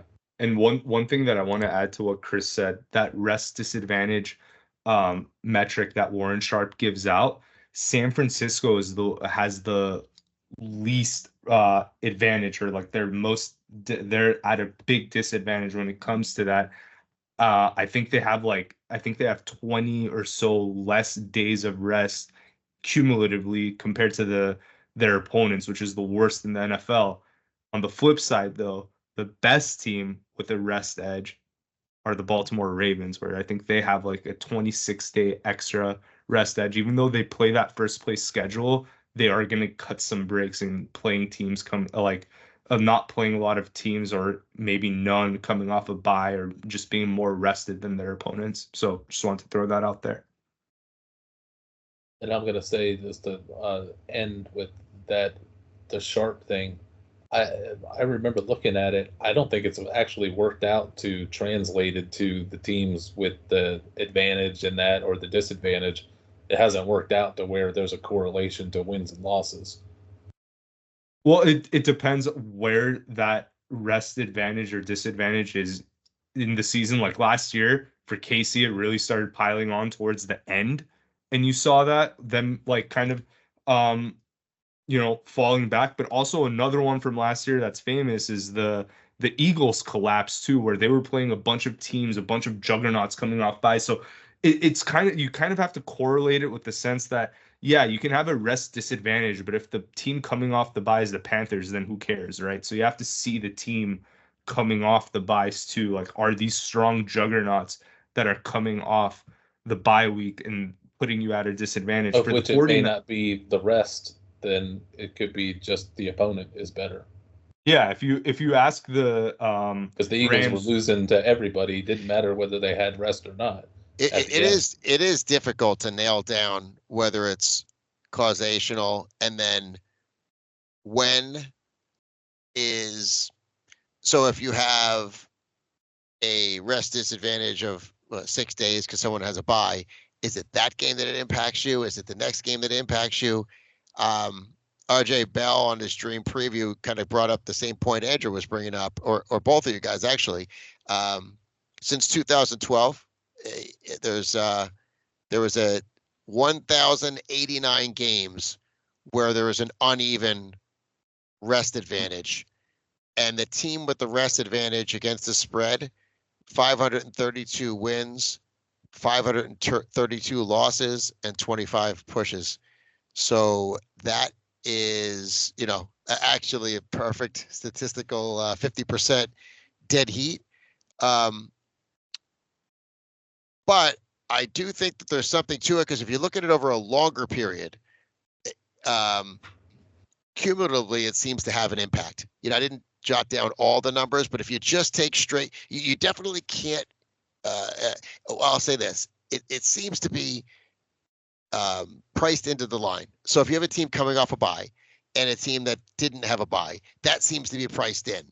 But if you look over over a longer period, meaning the rest disadvantage happened, you will see that. Well, I guess to RC's point, it's hard to see if it's causational, because you can see a 1-4 against the spread streak that happens, and it's really hard to put your finger on what's causing that.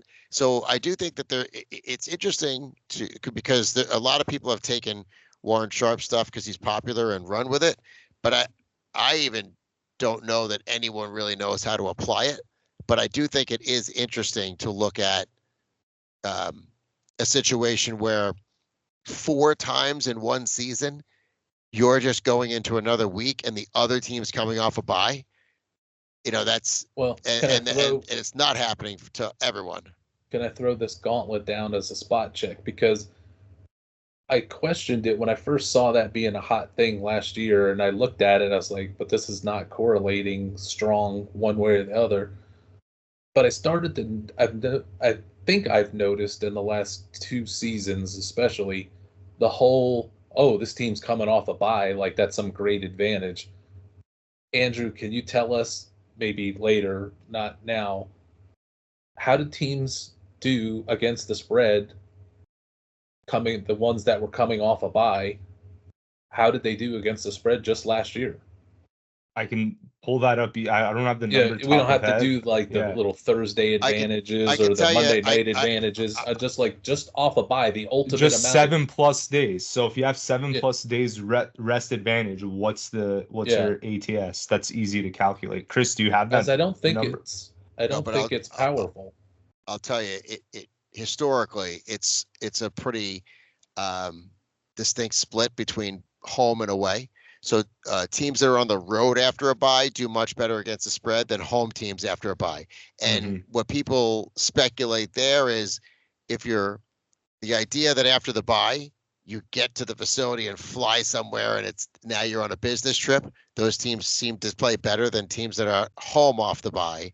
And, the reassimilation into your routine. That's someone I think trying it's to fit something an explanation to a data I think set. it's something recent we have to look at. I think it's a recent phenomena that in the last year or two, teams with the bye advantage against the spread, I don't think it's an advantage or a great advantage. The one thing that I do want to point out is away teams that like win on primetime, like Monday Night Football, the next week, they tend to come out flat, especially if they're on the road. I like your numbers on that. So here's one that's happening early this season. The Jets, they're going to the West Coast. They're going to San Francisco, right? And if they win, get the next week. They get RC's Titans the next week. So check this out. It's Monday Night Football, right, guys? So they win. They're all happy. Now they're going from the Pacific time zone. They're landing in New York, probably 3 a.m. on a Tuesday, right? So they're disoriented. They got to get their stuff together. They won, so they're on a high. Then they're traveling. I think they're going to Tennessee. They're on the road again, which puts everything against them. I like Tennessee to cover that game in week 2. That has everything. You have all these like little factors going with them. I think with handicapping, I'm curious who the Jets have week 3, and I can't think of it right now. Check that out. And let me just tell you this, that the Chiefs, if you look at the way they ended the season last year, I don't know, pick a time. When would we want to start looking at this against the spread? They definitely had a period where they lost 4 or 5 games against the spread, culminating with the outright loss on Christmas to the Raiders. And then after that, they covered week 17 and 18, and then actually covered every single game of the playoffs. But it's interesting. I'd like to see the rest advantage data set back further, because last year's results actually would support the rest disadvantage hurting the Chiefs. Again, it could be that it doesn't mean it's causational, but I will tell you, they didn't cover the spread the entire month of December. Well, and it's 4 out of 5 losses. They came off their bye. Andy Reid, give Andy Reid extra time, and he's the bye week. They lost to the Eagles off their bye last year, which is one of the first times they've lost coming off a bye. Yeah, I'm saying I think it's a recent phenomena that something's happening where the home and away and the rest factors and all that are coming to being coin flip, or not being consequential. It's also not a trend anymore. Well, I mean, if it's priced in, once the things are, there wasn't Twitter before or X, and so now once they see that people are talking about something, you could just move the line a half point or a point or whatever value you assign to it, and then that particular advantage is gone.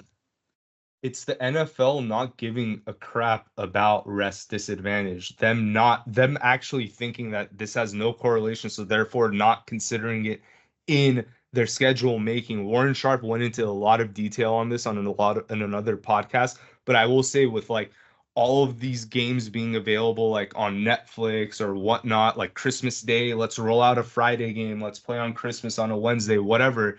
That's also causing tilts and presenting rest disadvantage situations into the schedule. I'm going to give you guys one. This is also another sharp statistic, and then we can go and pick the NFC division winner and the Super Bowl winner, so we can kind of come back to wherever we were going with the NFC. But one thing that's happening this season that hasn't really happened in any other season is there are 4 teams that play 3 games in 10 days. Have you guys heard about this? I Yeah, think that one of it them used to happen more often it's there's been a number of it years where it hasn't disappeared. happened. Yeah. Yeah, it disappeared and just came back because of the Christmas Day games on Netflix. So I believe Chiefs are one of them. I don't recall the other teams. You guys can, I don't want to give away Sharp's podcast. You can go check it out. I think it's he talked about it on the favorites. You guys can go watch that for yourself. I don't want to spoil everything there, but um the Chiefs are one of them. And basically what happened there is they play on a Saturday, Sunday, and then a Wednesday. So I mean, 3 games in 10 days is a lot, and that's right before the playoffs too. So we'll see how that, and this is for an older team that's been going deep and deep into seasons. So that's probably not the best thing to do for them. But guys, anything else on rest disadvantage and I guess NFC West too before we go pick the NFC conference winner? I just want to say, I think teams off a bye against the spread last year were 16-16. Wow. So perfect 50-50. I wonder, RC, if we move that towards the end of, like, if we start tilting that towards the end, right, and look at week 10 and late, or week 8 and later off a bye. I know the buys start fading off. I wonder what'll happen. 20-12 straight up, but 16-16 against the spread.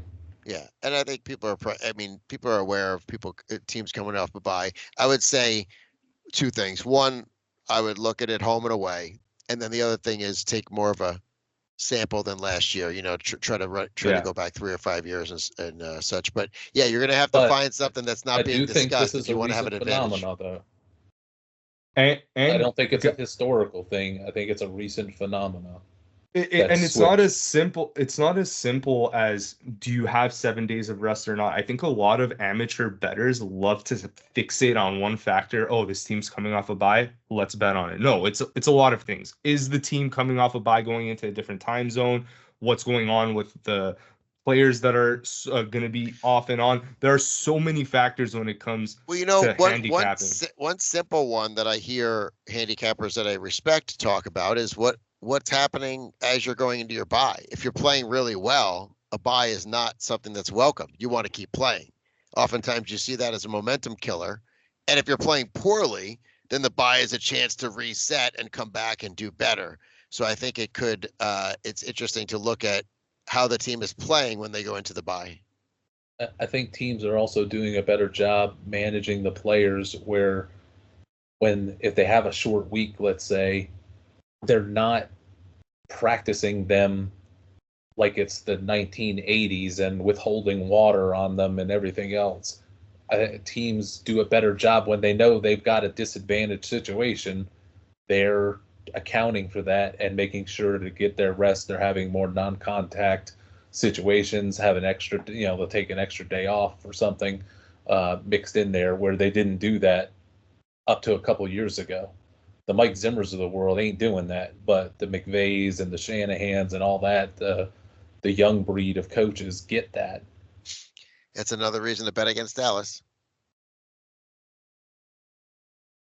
Oh, you're on mute. You're on mute. All right, sorry, this happened 3 times. I think I get a pass. That's right. The over-under is 3.5. Well, at the 3-hour mark, I'm much more susceptible to going on mute and doing something stupid. So, okay. Hopefully I don't do something stupid here and pick the wrong team to win the NFC, but let's take a moment to gather our thoughts to who we would bet to win the NFC in the upcoming season. I'll count to 3 and we'll give out the team name of who we think will represent the NFC. So 1 with the odds, considering the odds. Considering the odds. 1, 2, 3, Rams. I think with or without, even if you told me pick a team, regardless of odds, I think I would have still went Rams. I might do Lions, but I bet a basket of Detroit, Green Bay, and the Rams. So Detroit, for the audience, plus 550, Packers plus 750, Rams plus 1,500 on DraftKings right now. And wedged in and around all of that is San Francisco, that I'm betting against with this, and then Philadelphia and Dallas, who I don't even know if they're going to get past Daniel Jones.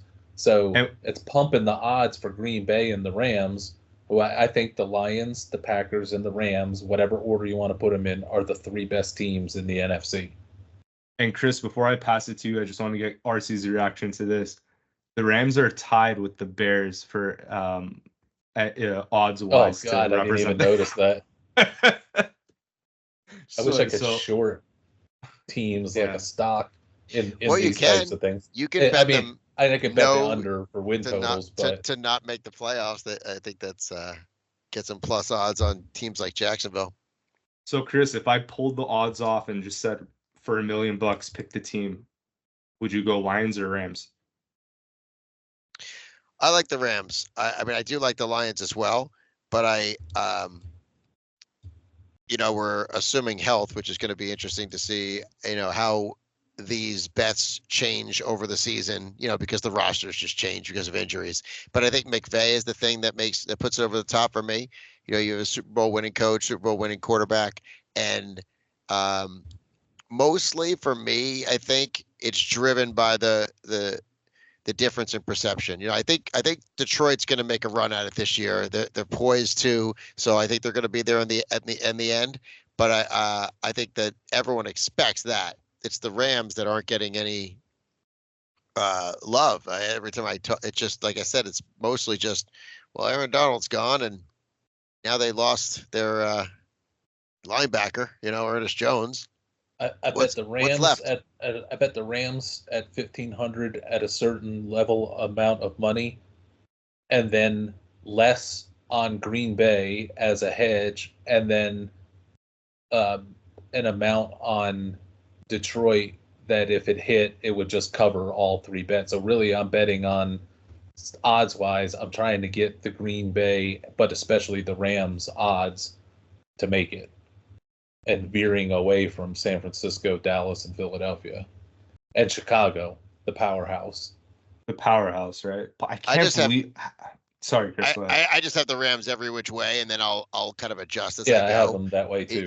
Keep my eyes on Detroit and Green Bay, but the idea that they're in the same division, they play each other twice. That's that's got to knock, or either split them or knock one of them down. So I feel very good about, and a couple of small like $10 or $20 parlays with the Rams and Cincinnati. That some of them are the pre-planned who are the Super Bowl participants going to be, and then a couple I just made the parlay myself with those 2 teams. Okay, let's move to the Super Bowl winner. I'll count to 3 again. Odds wise, give me who you're betting, and we obviously the audience has already heard us picking between the Ravens and Bengals, and then we have Rams and Detroit as our NFC picks between the 3 of us. So on the count of 3, give me which team that you're gonna bet on with considering the odds to win the Super Bowl. 1, 2, 3, Rams. Bengals. So okay, Rams plus 3,000, and Chris, your Bengals plus 1,300. For me, okay, I didn't know the odds. So if you pull the odds off, I probably lean into the Ravens. You probably lean into that's your pick or whatnot. But the Rams at plus 3, they shouldn't be 3x the odds on the AFC teams we have coming out, in my opinion. Yeah, and I have some of them. I just, my thought on the Bengals was, I think, assuming they have a healthy year, I just like the idea of the New Orleans theme that I already talked about with the leaders on the team. I think it's a fun story. And then also, if that was the specific matchup, the one that I chose, Cincinnati and the Rams, it would be revenge from the Super Bowl that they got stolen from them a couple of years ago from the same team. That would be interesting. That would definitely be interesting. RC, you went Rams here. What are so you odds. Think just for the odds? But if I pull the odds even, off, I'd be more in Detroit's camp probably. and Detroit right now is plus 1,200.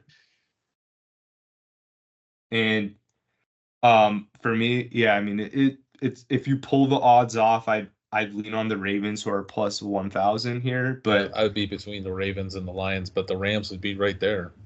I mean, the odds are just too juicy to pass up, +3. I mean, you look at the other teams within their vicinity: Falcons at plus 3,000, Bears at plus 3,500, Browns at plus 4,000. The Rams are better teams than the teams in the neighborhood of their odds, so they're definitely not. We're higher than them than Vegas is, or DraftKings pricing analysts at least.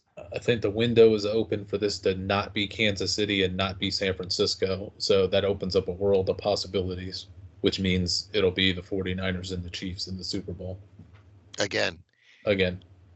Oof, that would be crazy if they're able to go through that 2 seasons in a row, meet again in the Super Bowl. That would be pretty nuts. Do you guys have any like season awards that caught your eye? Comeback player of the year, I think the guidelines changed a little bit on that. Any MVP bets or like offensive player of the year that you guys wanted to share with the audience? I don't have anything in any of those markets.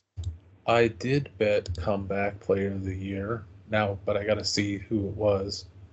I think I bet Nick Chubb, and that's going down the tubes. Not heavy, just took a flyer on it. But the one I like better, coach of the year, which I think is only on FanDuel, it's not on DraftKings. I bet on Brian Callahan for Tennessee, and it took a little bit on Sean Payton for Denver. Yeah, both not bad there. And those are better. I now that you mentioned Coach of the Year, I know I have some McVay, but I remember doing the research on Coach of the Year in the past, and really the difference in wins from one year to the next, that differential is really drives the Coach of the Year. So that would be obviously. We didn't see this coming, which the Rams are kind of in that. Well, the Rams won 10 games last year, which makes him, even if they win 13, you're only +3. I think it's easier for someone else to go 4 or 5 games over last year if you're talking about, the Titans I think those are better from that perspective. A team that wasn't a playoff team that becomes a playoff team, it's pretty strong. Callahan has gone from, I think I got it at +3,000, now it's down to +2,000. Yeah, and Peyton, your other bet RC, is also +2, but then McVay's +3 conceivably because the Rams are already good. So it would probably take them having the 1 seed and just dominating for McVay to win that award over a newcomer. Yeah, well, win the division, get the 1 seed. I think that could get him there, just because it's so unexpected. They're not even considered consensus number 2. I mean, odds wise, they're the number 2 team in the division, but when you hear people talking about the division, they're talking about Seattle, there's sneaky Arizona. Most people are not focused in on the Rams. That's why we're getting such a good price. I do think, to echo what RC said earlier, is I think it's a year where you can there's some years where the favorites are stronger than others, and I think Kansas City and San Francisco can be had. So I think it's a good opportunity to pluck off some of these other teams. It's a changing of the guard team, because you look back to the playoffs last year, neither of those teams should have been in the Super Bowl.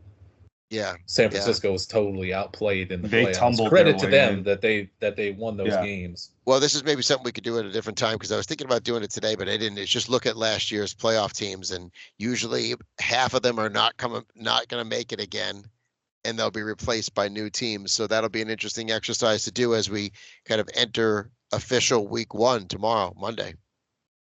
Yeah, it's crazy. Time flies. We're already in week 1. So that's exciting. Recording this on Sunday night, so tomorrow is Labor Day. Monday, hopefully everyone has a good Labor Day. We'll drop this to the FF Metrics community first. It'll be private so that you guys have ample time to make bets before markets respond to it, and then we'll make it public on YouTube. Chris, RC, closing thoughts on anything we discussed tonight? I think we left it all on the field. I think so too. Chris? Yeah, that was a lot of bets. Usually I do a post-production recap to let everybody know that's actually going to be a little bit of We have work to to do a for whole this, other so. show to do the recap of the bets. Hopefully, Andrew, you're just cutting clips of this and putting it on YouTube versus the whole thing. Yeah, I think I'm just gonna be lazy about it and throw the whole thing in there. But I will let it rip bookmarks. for the subscribers, and then I'll put bookmarks in there for the division by division though. So I don't want to do that to our subscribers and just put 3 hours of content. I know I made about $100 to $200 worth of bets while we were going through this, so I have to go back and see what it all I was betting on. Wake up in the morning and it'll be a total surprise to you what you have in the morning. Yep. All right. How did I let Chris talk me into the Patriots to win the AFC East? I think that's a what I wrap heard him say. That's a wrap for us, guys. Have a great night. Go check out Chris's podcast, Bet the Close, RC's website, ffmetrics.com. Thank you all for listening, and stay tuned for us and our reactions as we adjust to our projections for week 1 and beyond. Best of luck with your betting and fantasy football drafts.